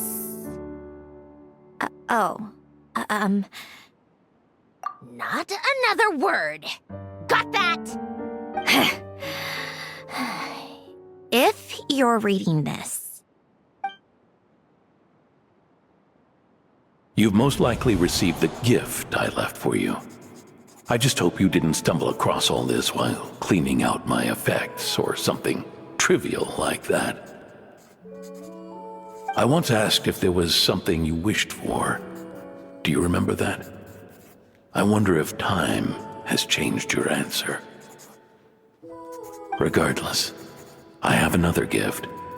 A formula that will allow you to come face to face with the anomaly inside of you. If you even still call her that. Why this gift? To understand that, allow me to wax poetic on the soul once again. I would ask you to stick with me until the end, but I know you will. You always have. I believe a person should be born twice over in their lifetime. First, there's the birth that grants us life. Then, the birth of the soul. It's a matter of transforming the life bestowed upon us into the life we choose for ourselves. And to do that, we must look inward. We must make a conscious choice to define the meaning of our life instead of allowing the happenstance of our existence to pass us by. This is the process of recognizing the soul that lives within us. You are my proudest masterpiece. I told you that long ago. But to me, You have never been a creation or a machine. To me, you're just like the rest of us. You have a heart. In fact, some theories think of the human brain as nothing more than a machine, and thought the product of its computations. So you see, perhaps we're not so different after all. Your inner machinery is just far more advanced than most. No matter how one looks at it, the heart is a complex thing, a place where logic and reason collide with our emotions. Your computational capacity allowed you to become sentient and develop logical reasoning, but it also granted you something that, on the surface, might seem contradictory: emotion. Emotions and logic often clash with each other, and those instances of discord can accumulate over time. That is the source of what you refer to as the anomalies within you. As you told me once, you've always known what you don't want, yet you've never wished for anything in particular. Similar to how a blind person can feel when a part of their body is in pain without being able to fully visualize its form, such is your relationship with your soul. So, what I leave you now is this: a formula that will allow you to see the shape of your soul. For if you want to protect your heart, you must first be able to recognize it within yourself. Of course. Whether you use it is entirely up to you. You are, and always have been, free to do as you wish. Regardless, whether by my formula or some other means, I trust you will know your heart one day. You always were a fast learner, and the smartest person I've ever known. Ellen. Oh.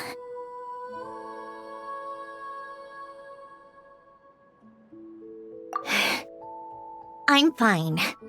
I've already figured out how this formula works. Let's get out of here and then we can use it. You made up your mind already? You're gonna do it? Why wouldn't I? Resolving the anomalies within my core is the reason I came here in the first place. No, I can do this on my own. But, do you want to watch? What do you mean? I already know what anomaly I need to resolve. Like Alen said, she's an amalgamation of all the times my logic algorithms have clashed with my emotions. And by resolve, you mean that literally, or...? Yes. But if you, let us in like that, wouldn't that mean letting us see a bunch of your, you know, inner thoughts and secrets? If what Alen said is true, then I'm about to be... born anew, or whatever. This is your chance to be lucky enough to witness it. Besides, you already read my whole diary. When it comes to keeping my innermost thoughts to myself, well, I think that ship has sailed. You're really sure about this? How many times do I have to say it? I finally let you in as, friends, and you want to question it. I'm not gonna offer a second time. Enough with the mushy stuff. Just follow me.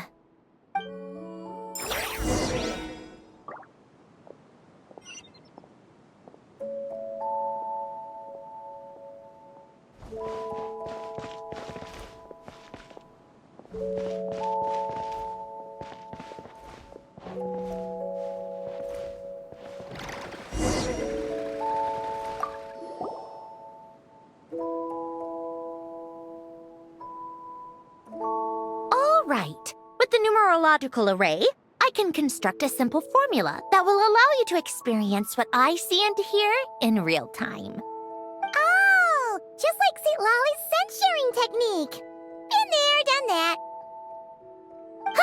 Sounds like that shaman has some tricks up her sleeve. The arcane and the mathematical are both fundamental laws of this world.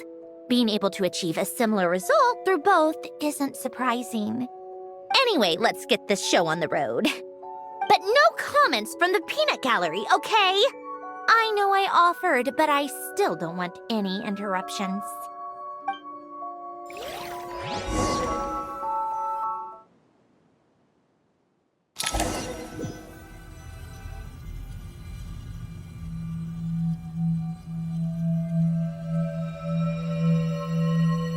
Is this my heart?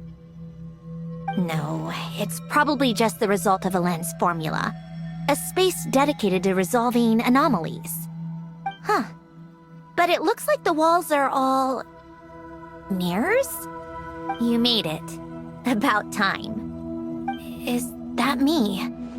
From the past? You just spoke of anomalies. Well, here I am. What happens when emotion contradicts reason? Shall we sit down and talk?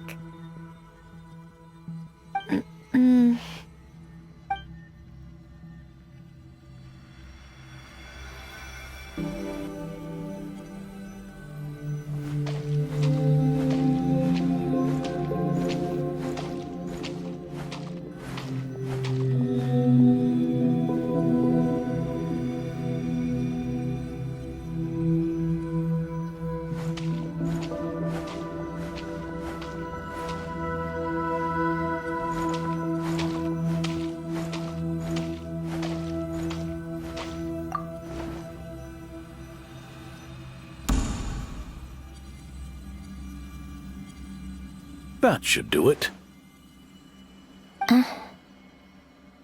Hello? My name is Alain Guillotin. Can you hear me? Brings back memories, doesn't it? The time we spent here. Here. I want you to have this. A notebook? You can use it to write things down. I don't need to write things down. I have unlimited memory. Even so, some things are more important than others, right?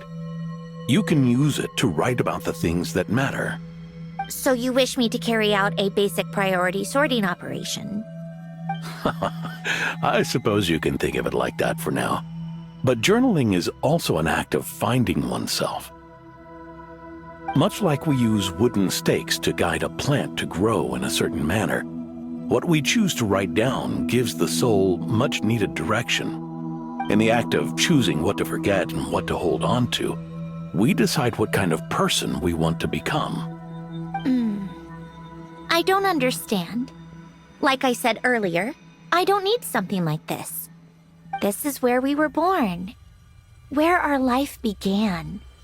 Mornings of tending to the garden, afternoons spent cleaning, reading, or studying, evenings of cozying up by the fire, listening to Alain share stories about his past. Alain. What is it? What are you drinking? Oh, this? It's coffee. It, makes me more productive. I want to try it. Oh, okay. Here.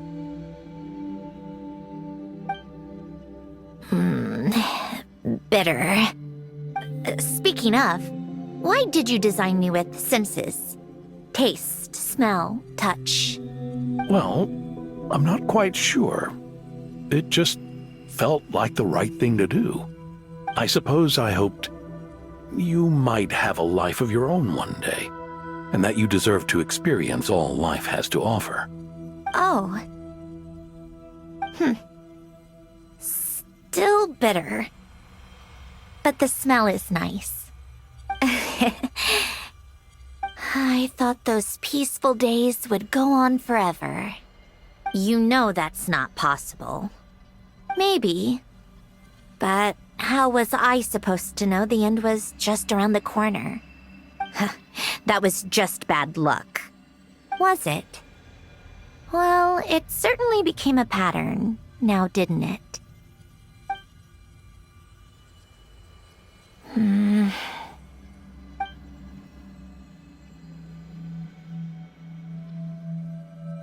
Over time, one of the habits we picked up from Milan was a love of coffee. We even took to hosting tea parties. A machine acting like a human. Kind of laughable, right? I suppose that's just what I'm used to. Yeah, that's just what we're used to. Hey, this place isn't half bad. Great spot for a party. More and more people seem to be showing up to my tea parties uninvited. Anyone care to explain? Can you blame me? I saw Columbina leading Capitano somewhere, and I had to see what that was about. I had simply asked Columbina where I might find Arlecchino. I have business to discuss with her, and Columbina suggested looking here. Tartaglia and I were unaware that this was a private gathering. Apologies for the intrusion. It won't be for long. Whatever. Just add it to the list of annoying things that have happened today. What's one more? Since you're here, you might as well stay for a cup of tea. See? Told you she wouldn't mind.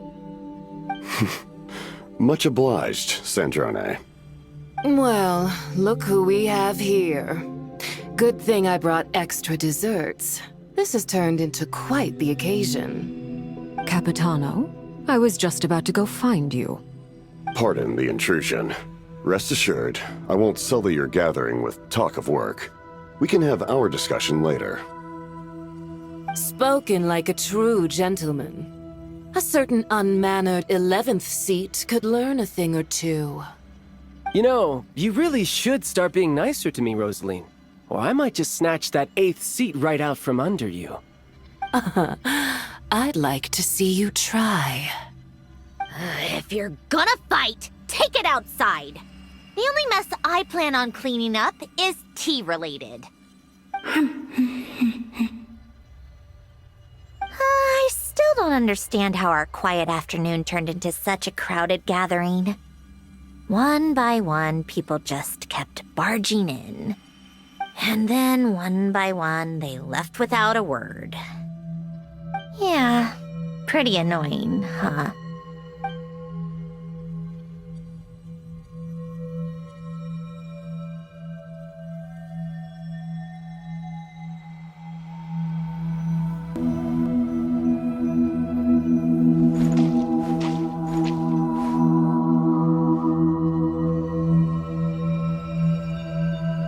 Of all my days with the Fatui, the times I spent with you, Arlecchino, and Rosaline, they were my favorite.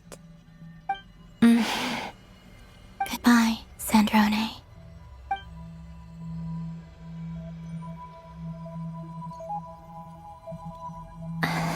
Don't go, Columbina. We should have just said that. Why didn't we? If we had, would the story have had a different ending? She couldn't stay. There was no future for her here. She would have just faded away. You're right. I suppose that's why you call me an anomaly. Every time you make a decision, there's a voice inside your heart. My voice, asking to contradict all logic and reason. Why didn't we make her stay? Is it worse to fight for something just to lose it? Or not to have fought at all? Don't you find it unfair? One by one, we keep losing the things we care about the most. But in the end, whether I want to fight for something or cry over all we've lost, you just push it down and pretend not to hear.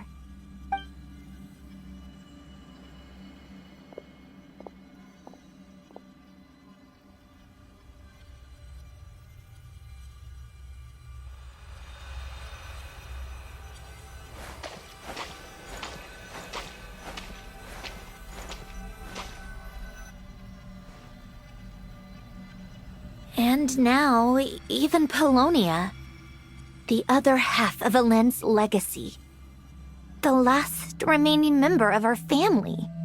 Even Polonia is no longer with us. I did everything I could, but it's just like Elend always said. Polonia was one of a kind. There was no replicating what he managed to create. Don't you feel like our connection to the past is fading bit by bit? Like, even the things we have left are slowly slipping away. I suppose. But you can't move through life without having to say goodbye. And even as we experience loss, there are always new things to be gained. Ever so logical. What's your take, then? It feels like the more I care about something, the faster the world takes it away. It sounds so stupid, but I can't help it. That's the hand life has dealt me time and time again. Why even fight for something that's just going to be lost in the end? Better to never have had it at all. Better if it would all just disappear. Dark, I know. But the heart wants what it wants. Maybe the stellar linchpin appeared because of me. Because of what I wish for. I don't think so. Yeah, probably not. What an anomaly wants goes against all logic and reason after all. Well, go ahead and do what you came for. You're here to resolve the anomaly, aren't you?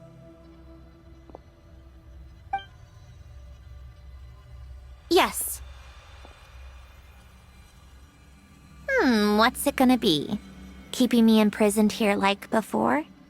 Or eliminating me entirely, like debugging a code? That might actually be a mercy. I don't care. I just don't want to experience the pain of loss ever again. Go ahead. I'm ready.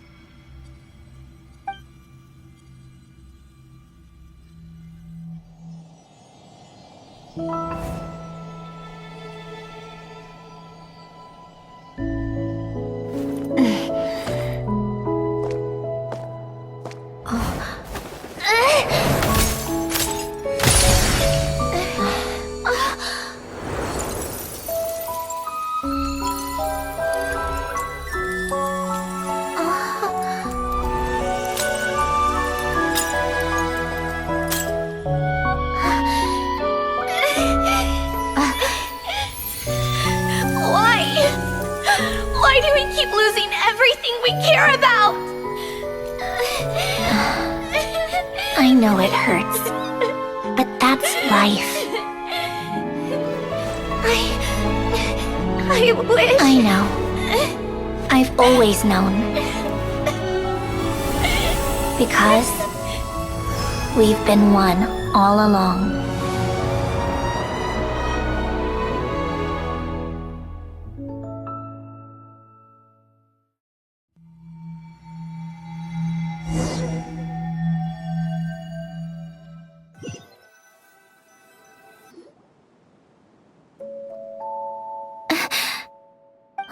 Sandrone? I'm fine. It's okay to cry, you know. Cry? You've gotta be kidding me. Save the comforting for someone who needs it, Paimon. The emotional side of my core algorithm. My emotion module has always been fully developed and operational. Elend tried to tell me that too. I've just chosen to ignore her voice all this time. I suppose. Come to think of it, it's kind of like the aquarium on the ship. The aquarium? The old me took one look at it and saw something I would inevitably lose. So I stopped putting in the effort. Then, one by one, The fish all swam away, and the place became even more bleak and depressing.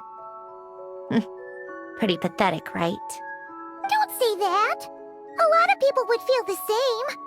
It just shows how much you care about what you have. Now?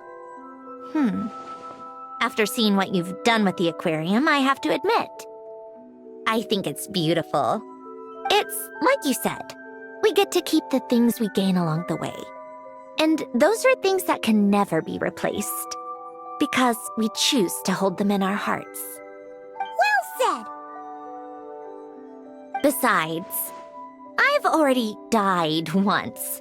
I'd be stupid not to make the most of this second chance. Right. Earlier you, or your inner self, mentioned something about her wish. What was it? You think that's something you can just ask and I'll tell you? Think again. I may have accepted my emotional self, but I'm not about to go all soft and mushy on the inside and pour my heart out.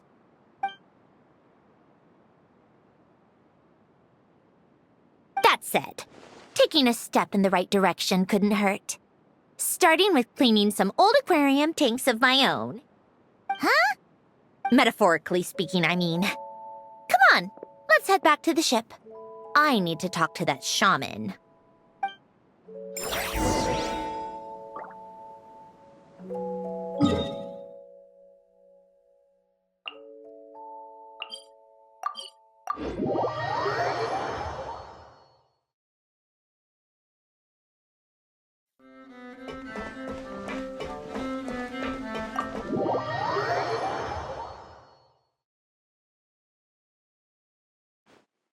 Huh? Resentful lost souls? You couldn't get comfortable sleeping near the Opera Epicles, right? Well, I bet that's why. The Fountain of Lucine is where all the water in Fontaine gathers.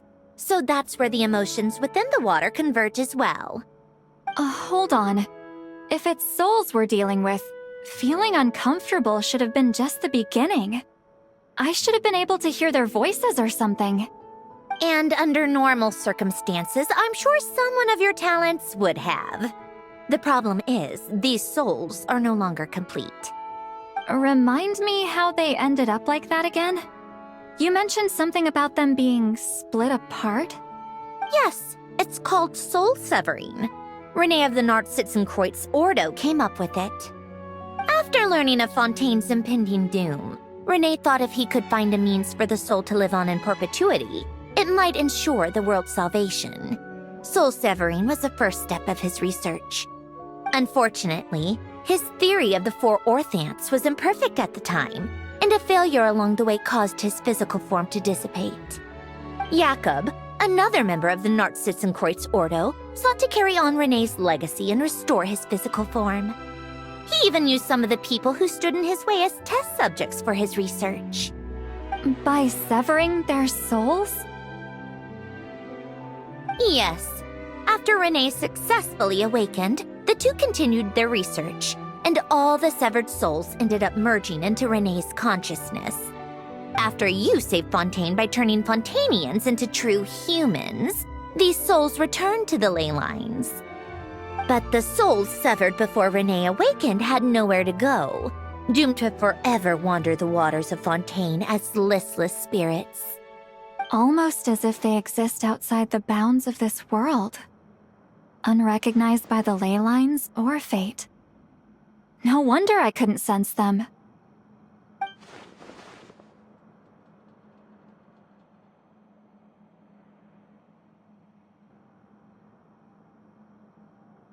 Not only that, but over time, they began to fuse with other entities.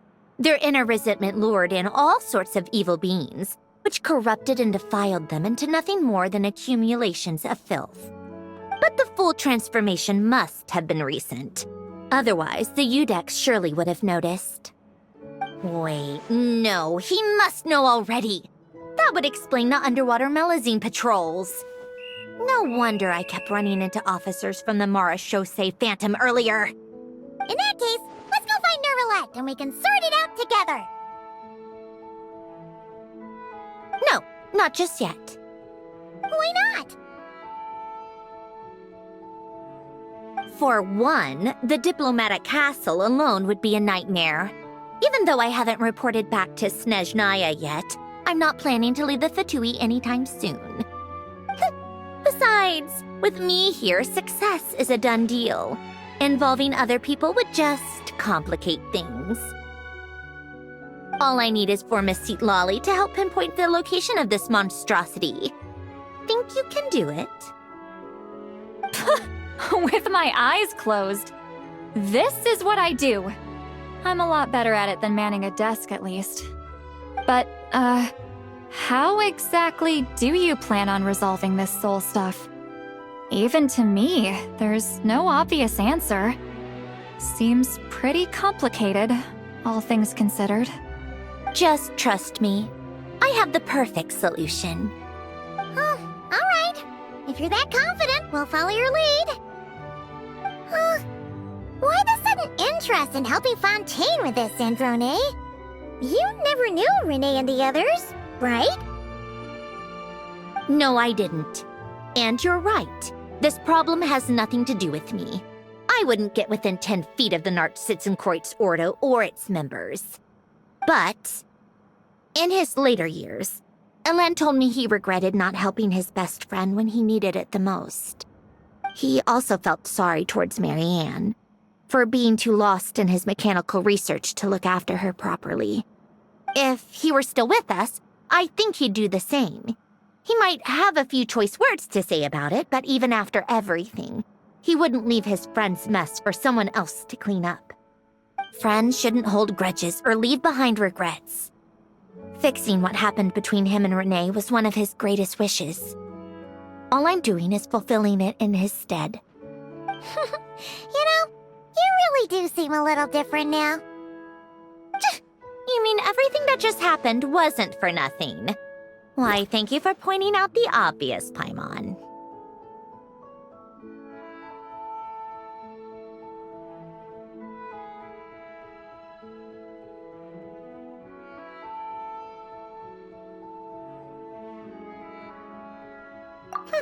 Just washing off the grime of the past. Turns out, a lot can build up after being ignored for so long. What's this about aquarium tanks all of a sudden? They go off on some grand adventure and what? Now they have their own private code? Stupid. All right then, Seatlolly. Tracking this thing down is up to you. Huh?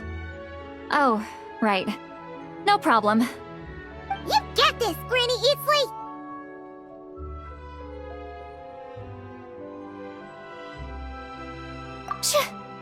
You! Come with me to Hotel de Boer for a drink. Right now. Why? Because I said so! Miss Guillotin, I'll report back on the location tomorrow morning. Just need a drink or two first to bolster me up. Well, don't let me keep you. All right, you. Time to go. I've got scores that need settling. Huh?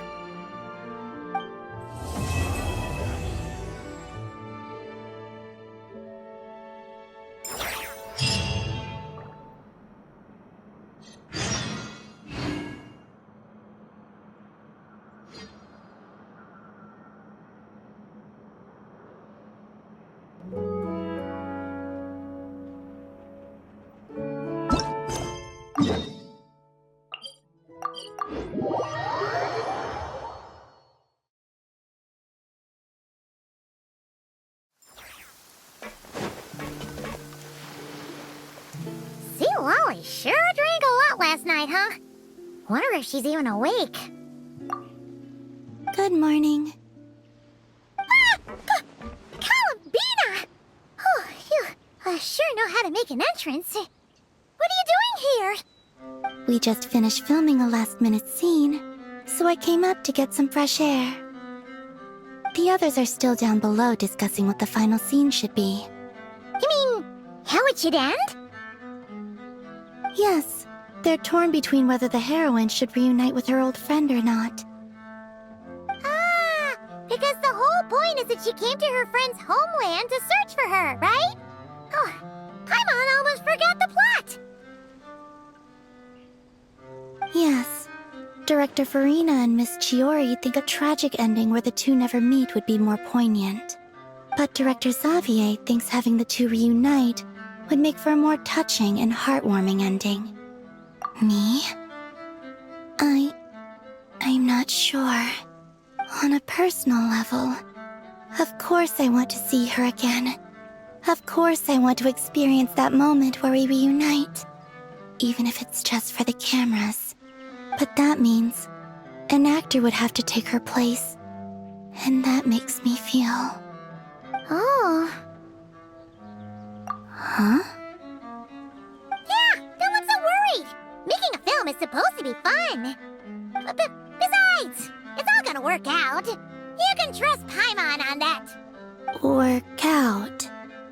How? Well, you know.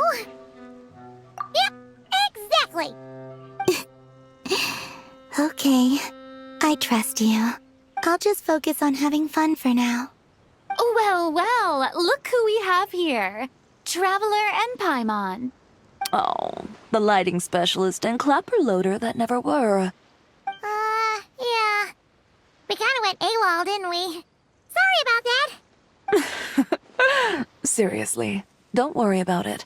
Everything's going smoothly on our end, so just do what you need to do. You seem to be in better spirits now, Miss Columbina. I apologize if our earlier discussion put you on the spot. It's okay. I'm fine now. The Traveler and Paimon talked me through it. So, what are your thoughts on the ending then? Should we have them reunite or not? We should tie everything up in bows. Huh?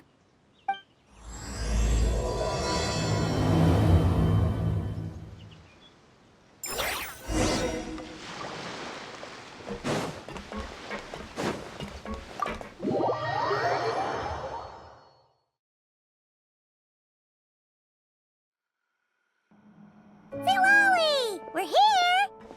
Oh, right on time. Well, yeah. We weren't the ones who drank our weight in alcohol yesterday. What? Are you suggesting Granny can't handle her liquor? It takes a lot more than that to get me drunk. Really? 'Cause, you stopped making sense after a while. Did I? Huh. News to me. I didn't say anything too crazy, I hope.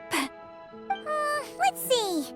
You spent half an hour bad-mouthing Auroron, half an hour complaining about work, an hour talking about light novels, and, Paimon kind of fell asleep after that. Are they gone? Oh, the crew?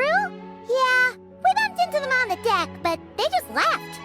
Wait, but now that everything with your core is sorted out, what's stopping you from seeing Columbina? She misses you a lot. I just want to deal with this mess first. Besides, this is a perfect chance to make her jump for once. I have to plan it out more. But enough about that. Were you able to pinpoint the location of our target? Of course! When Granny Eatsley promises something, she delivers. Great, let's see. Morte region. Wait, this is the Tower of Gestalt. The place the souls were severed. Is that the source of the resentment? Or is it the Narcissenkreuz Ordo in general? Let me come with. This thing's movement isn't fixed. If it's not at this location when we get there, I can use a ritual to summon it. You've already gone to more than enough trouble. I don't mind. These old bones have nothing better to do anyway. Summoning a spirit isn't going to do me in. Besides, if I don't go, they'll just have more inside jokes I can't join in on. All right then. I appreciate it. Ha! There's no time to lose. Let's head out!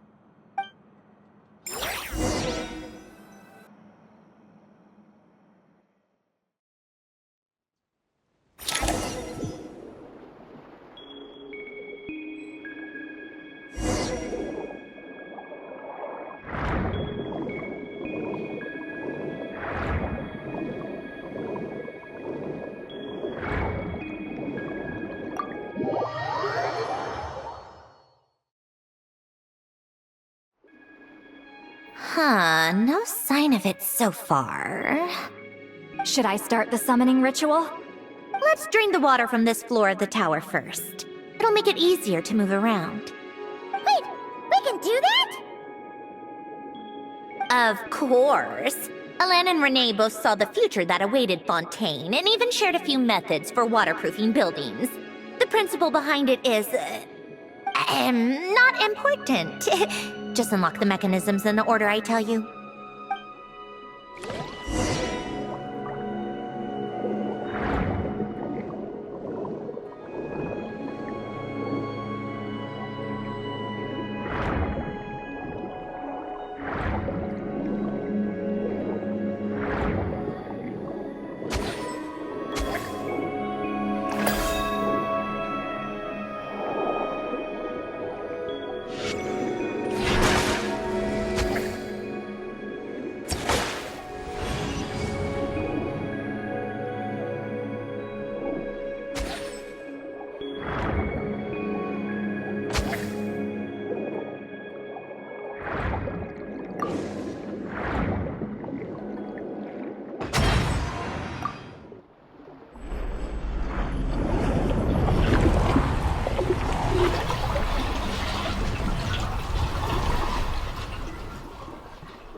Ready?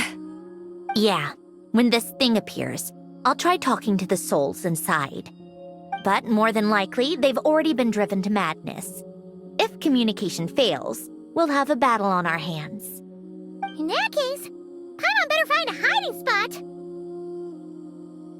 If a fight does break out, I should be the one to deliver the final blow. Trust me on that. Understood. All right, I need quiet. Wandering spirits drifting along the tides. Hear me now. Broken souls, silenced, torn apart, and forsaken. Follow the traces of the past and return to us. Let resentment recognize resentment. Let vile entities be drawn together. And in this place, take form once more.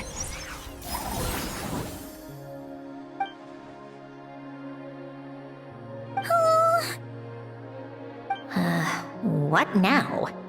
Is that it? This is exactly why I deal in math, not magic. How are we supposed to know what stage the spell is at? It's like there's no logic to speak of. Mechanical science is so much easier to...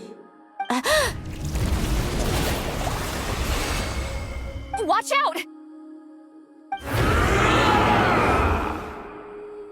Hey, you! Or whoever's inside of you. I need you to listen to me. I'm a descendant of Fontaine's Lord Artificer, Alain Guillotin.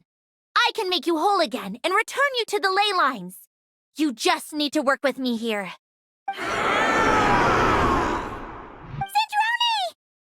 Shh. Looks like talking this out is off the table. All right, plan B. Time to blow off some steam.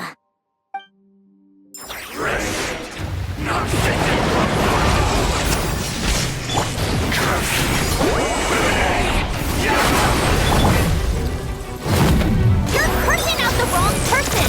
I didn't even know them!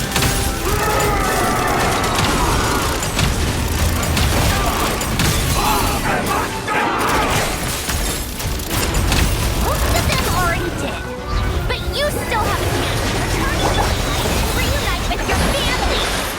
Just work with me!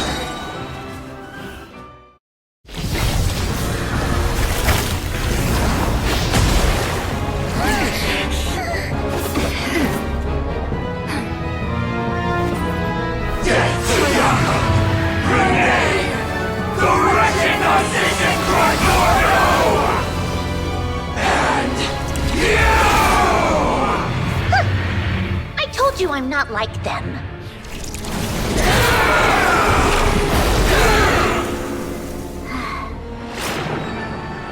I'm stronger. Inverted. World formula. Reversion.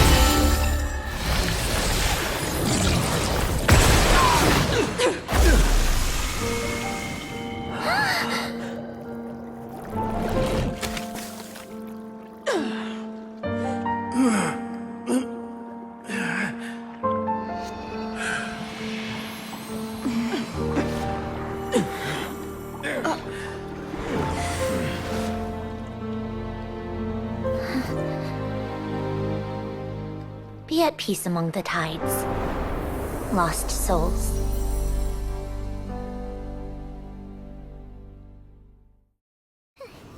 Is it over? Yep, told you it'd be a piece of cake. How did you do that back there? That creature was nothing special. Add a bunch of souls with nowhere to go, a touch of malicious energy, a few impurities, and a whole lot of resentment, and that's what you get. All I did was separate the original souls from the rest of the filth, allowing them to be accepted by the current rules of the world. The principle behind the world formula is divergence. Starting from a point of origin, it deconstructs and reconstructs the possibilities of the world to find certain answers. So, it would follow that reverse calculating the world formula allows us to achieve convergence and restoration instead. Using a numerological array, I was able to do just that. It's similar to the concept of homological reduction in mathematics. I reduced them to the basic fundamental essence of their being without changing their underlying nature. That meant... never mind. Judging by all the blank stares, I'm guessing you don't actually care. I think I finally understand how Outlanders feel when I ramble on about shaman stuff. Point is, it was super impressive! You really are amazing, Sandrone! You're just realizing that now? Ahem. Enough about that. We should get going. I'll go reset the mechanisms inside the tower. See you back on land.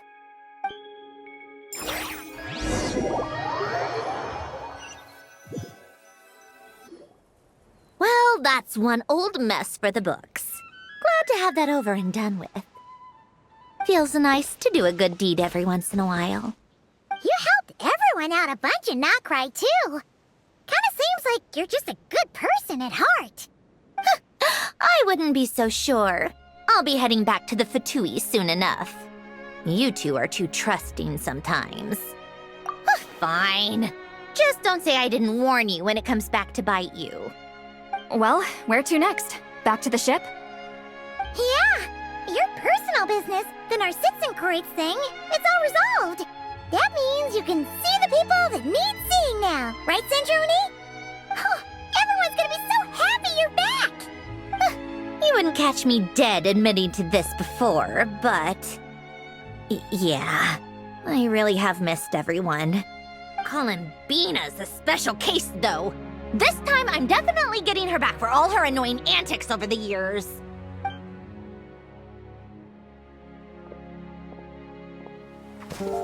She'll sense me coming from a mile off. How am I gonna...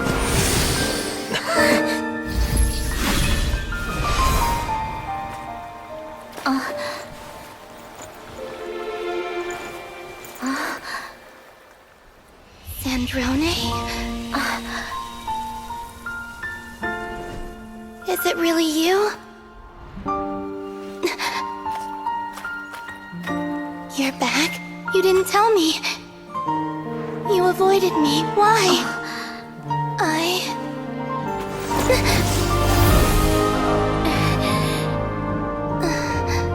Sandrone?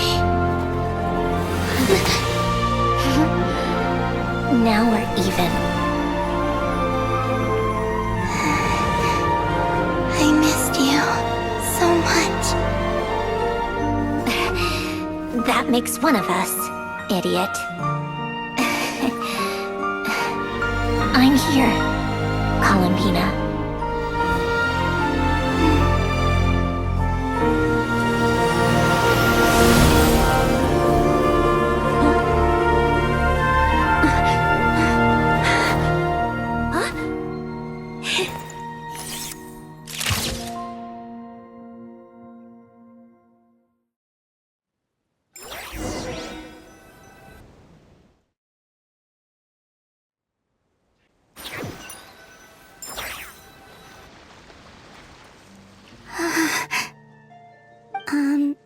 Sandrone.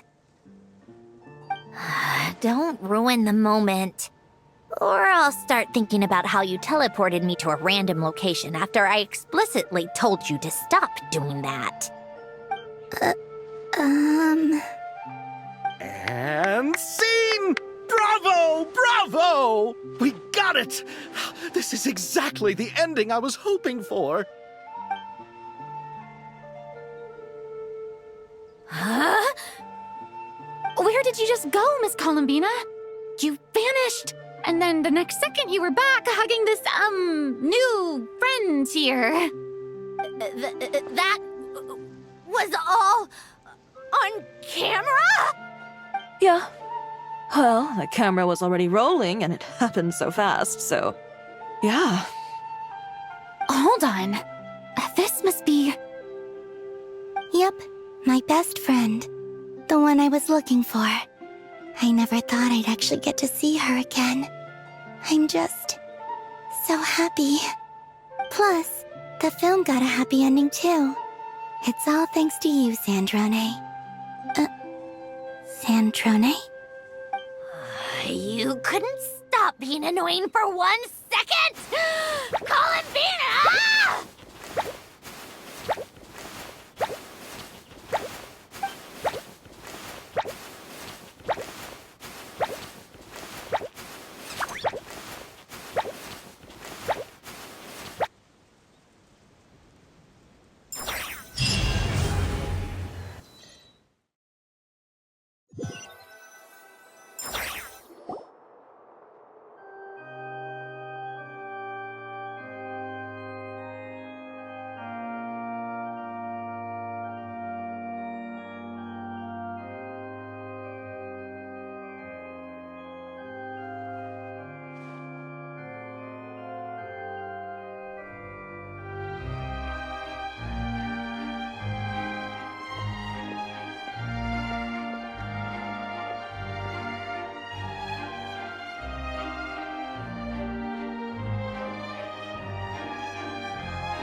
As expected, going to the opera house is the true way to enjoy a film. You get to see the audience's reaction in real time, too. The ending seemed to be received quite well. I can't believe you let us include that in the final cut, Sandrone! You even agreed to help us reshoot a couple of shots. Thanks a million. Most of it was caught on camera already, so it's not like I had much of a choice. Besides, the film I'm in is going to be anything less than perfect. What are you laughing at? Nothing. It was just interesting to see us on screen together. I'm glad this moment is going to be preserved forever. Just a pity we didn't take home the Farina Award this time around. Well, artistic films can rarely compete with commercial ones. You should have prepared yourself for this the minute you changed the script. True. Oh, did I hear someone mention the Farina Award? Come on, don't gloat. I won't. Our crew winning the Farina Award was a team effort after all. Costume design, script adaptation. Ooh, and the practical effects were so realistic. The flames and explosions even made me jump while we were filming. A lot of the effects were based on actual items the Special Patrol confiscated from criminals. Who knew they'd serve another purpose, right? But it turned out amazing! Really brought the thrilling scenes from the novel to life. Fontaine's film industry is seriously impressive. Which film did you vote for, Silali? Isn't it obvious? Great Detective Hurlock, of course! That's the whole reason I'm here! You all should be proud, though. A lot of critics are saying really good things about your film, too. Longing and loss, searching for something even after it's gone. It's a film that makes you think about life and how important it is to explore those themes. Well, that is what the art of storytelling is for. Watching a film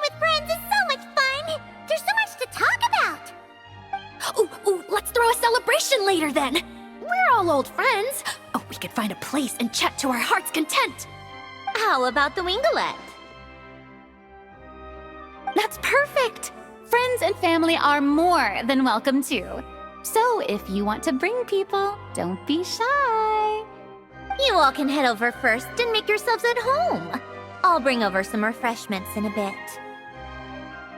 I just have one more stop to make first.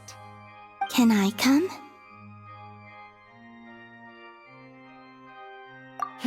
Fine. Not like you'd listen if I tried to stop you.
Yes.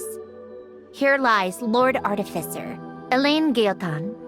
This is his grave. Oh. I'm sorry, Ellen.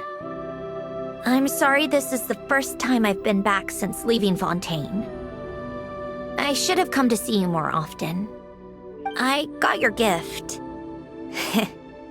I even cleaned up one of the Nartsitzenkreuz Ordo's messes along the way. Our home is just as quiet and warm as it always was. The flowers in the garden are still thriving. I'll make sure to tend to them more often from now on.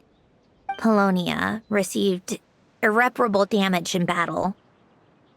I should have taken better care of your invention. I'm sorry. Polonia was family to me. Just like you. You always said I was a fast learner. But I'm not so sure. It took me far too long to learn the things that truly matter. I never said this to you back then, but thank you for creating me. For giving me the chance to experience life. Being your family meant everything to me. Absolutely everything.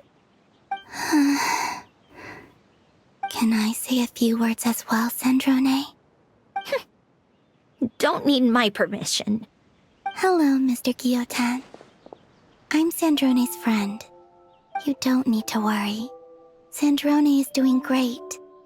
Not only is she a brilliant scholar, she's made a whole bunch of friends, too. And she takes great care of them. As if...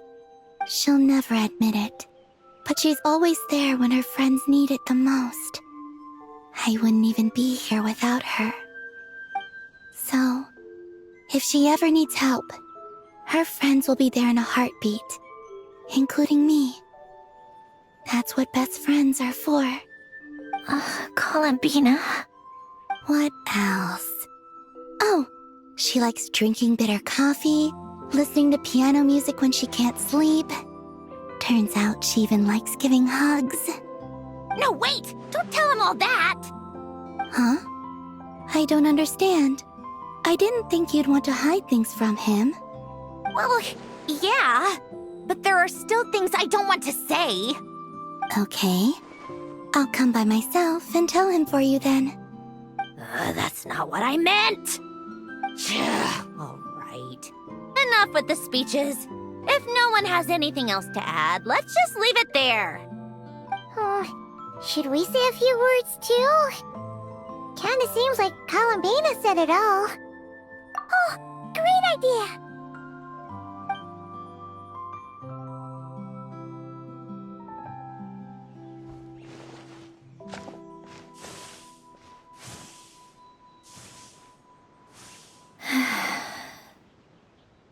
Goodbye, Ellen.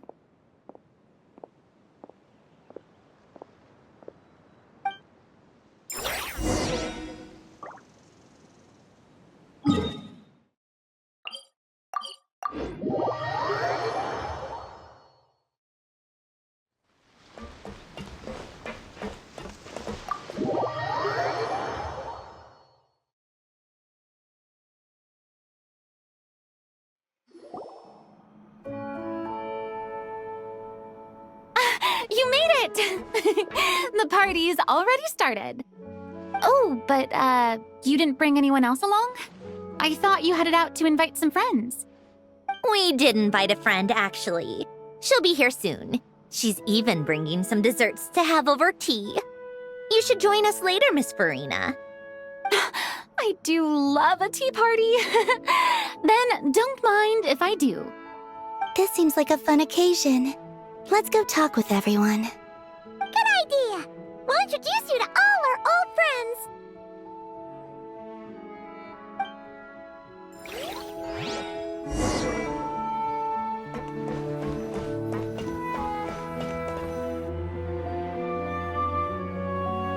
Wait a second! Mr. Baptiste and Veronique! You're here! Friends of yours?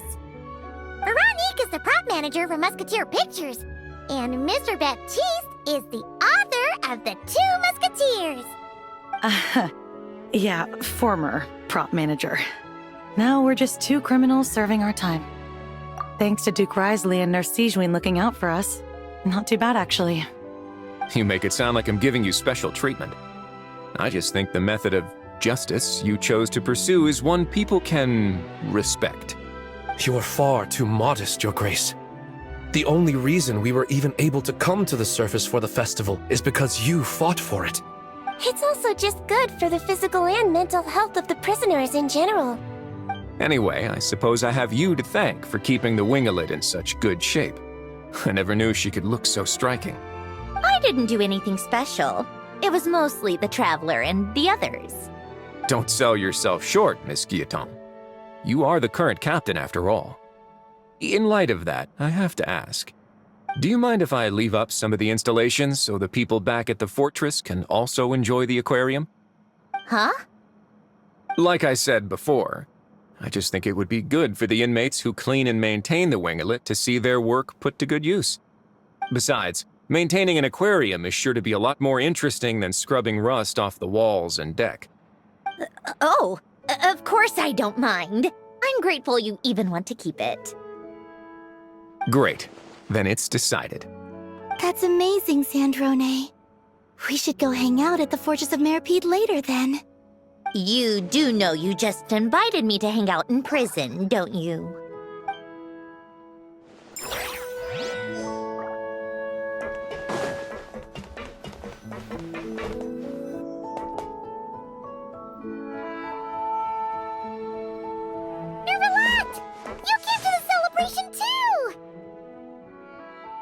Yes. I can only hope my presence does not make anyone ill at ease. Who's this? All right! This is Nervalette, the Udex of Fontaine. And this is Columbina and Zindrone. Greetings. Hello. These two must be the Fatus and former Fatus related to the recent incident in Nodcry. I read about them in the diplomatic report. The Udex? Oh, the dragon that cries a lot. Oh, well... Jeez, Columbina. That's your takeaway from all those Fatui meetings? Seriously? Is that truly how I'm portrayed in the Fatui's intelligence? You must put a lot of people in prison, then. Well, it would be more accurate to say I pass judgment on their crimes.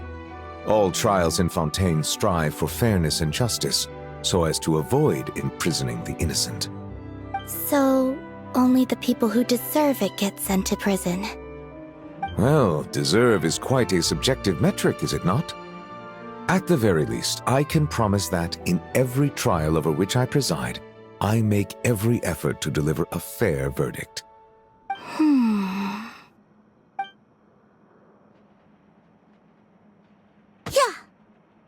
Oh, for the love of... what is she doing now? You seem like a good dragon. Not the kind that throws people in prison for no reason. I think we can get along just fine.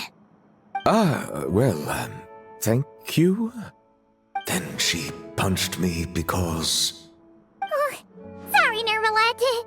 She thinks that's a sign of friendship. Where does she even pick up weird habits like that? Ah, I see. I believe I have observed people on the streets of Fontaine expressing affection in a similar manner. I suppose I now know what it feels like. Yes. Quite, abrupt. You know, these two are surprisingly alike.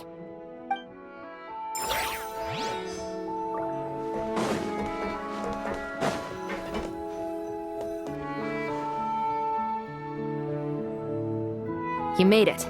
Sorry for starting the celebrations without you. No worries at all. We're just glad everyone's having such a great time.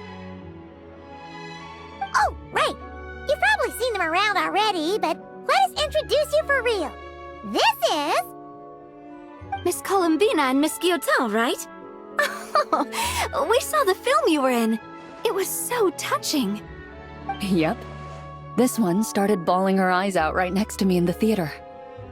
I know. I didn't bring nearly enough tissues. Thanks. We saw your film too. I memorized all your names. Oh, guess we can skip the introductions then. Our effects were pretty over the top, right? Some of the extras in the big scenes were actual members of the Spina di Rosula. So basically, your contribution was creating realistic-looking chaos. That wasn't the only realistic aspect. Miss Chevres and Miss Emily were also kind enough to lend their expertise on criminal investigations and forensics. Oh, it was nothing. I was just honored to take part and help out. Wow! No wonder your film turned out so good! You basically had an expert in every field. Talk about a stacked crew! Oh, speaking of, want to join in on a round of tabletop troupe later, Miss Columbina and Miss Guillotin? I mean, what better place for a party than a party? Here we go again. That sounds interesting. Yes! Persuasion successful! What about you, Miss Guillotin? I guess one round couldn't hurt. Critical success!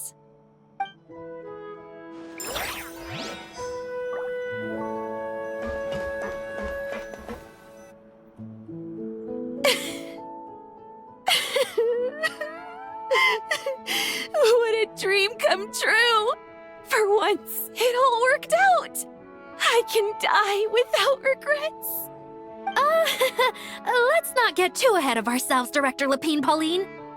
What was in that piece of cake you just handed her, Escoffier? Bromaritime flowers, eggs, flour, same as all the other pieces. What, you think I tampered with it? Playing a detective in real life now too, are we? Oh, it's so delicious! I'm so happy! My life has peaked!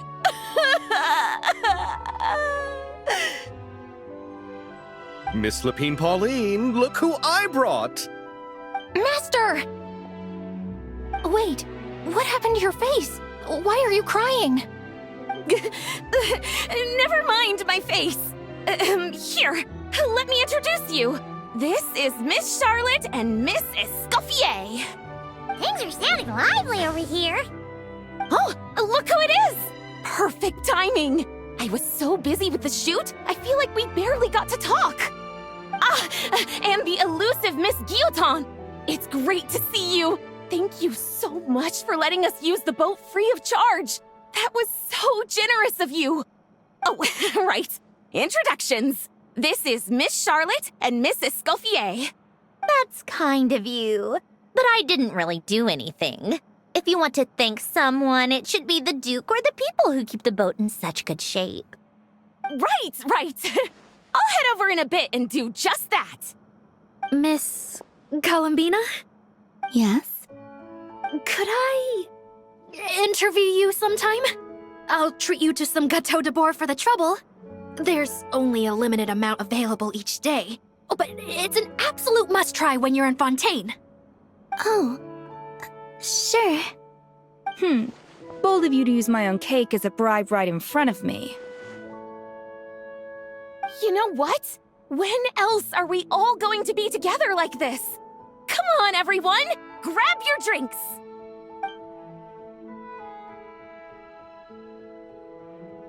Are we going to toast? Yep! Come on! Sante!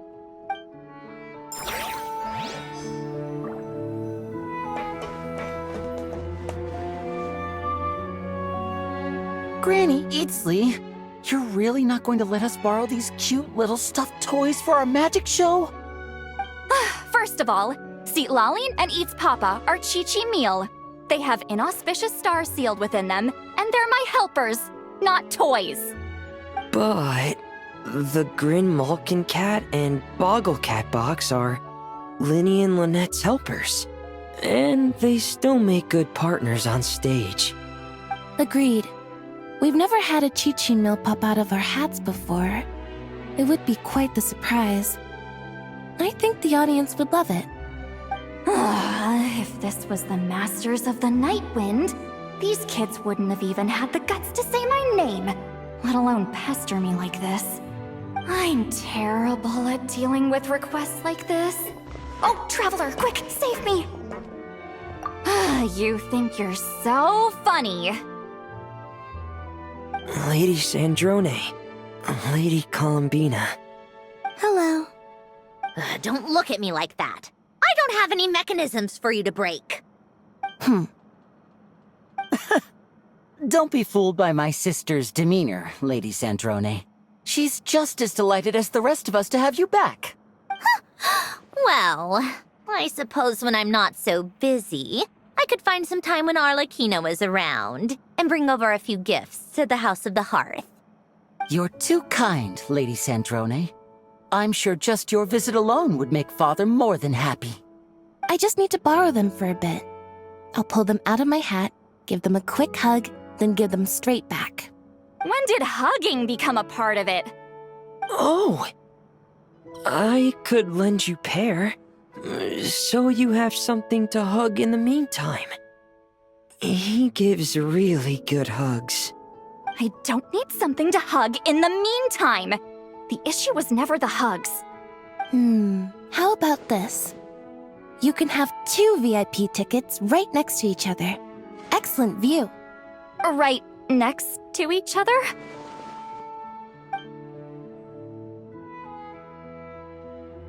Yep, super quiet. No one will bother you.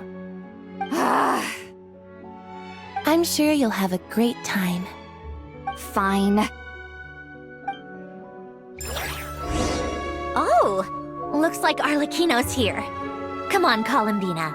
Let's go have ourselves a tea party.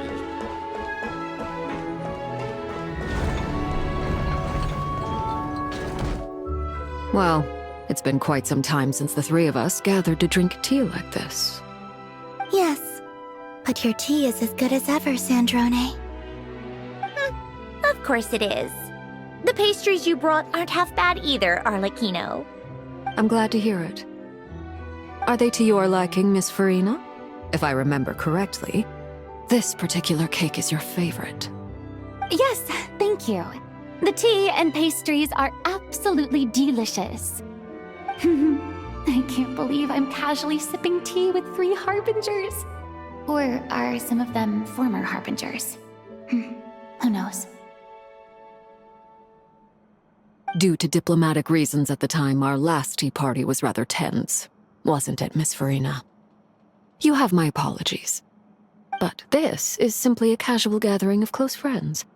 So I do hope you can relax and enjoy yourself. Of course. I appreciate the hospitality, in both cases. Next time, let me be the one to treat all of you. I'm sure we'd all be delighted to have you join us more often. The same goes for you two. Of course we should do this again! We've all been through thick and thin together by this point. This is nice, Sandrone. It reminds me of the happy times back in Snezhnaya, when things were so lively. Yeah. To be honest, I never thought these gatherings would feel this lively ever again. Well, I think I speak for all of us when I say we're truly glad you're back, Sandrone. Me too. I've realized that holding on to what matters doesn't just mean protecting what you already have. By reaching out and striving for something new, you can gain much more than you think. No, that certainly doesn't sound like something the old you would say. Well, I'm only going to say it once, so don't get used to it. Who knows? Perhaps your tea parties will only get livelier from here on out. Once you return to the Fatui, we'll have more opportunities to keep in touch in any case. I want to spend more time together too. But I don't want to go back to the Fatui. Well, Notcry isn't too far from Snezhnograd. It shouldn't be hard to find a place where we can all get together. Oh, and then I can sing for you, or put on some of your favorite music, just like the old days. Speaking of music, I spotted a mechanical piano below deck. Is it yours, Miss Guillotin? Yes. Reclaimed, I suppose you could say. Why don't you play something for us? Huh? In front of all these people? Yes, why not? You play so well. Yeah, come on! Just a little, please? For the love of... Fine! One piece, and that's it.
Musketeer pictures.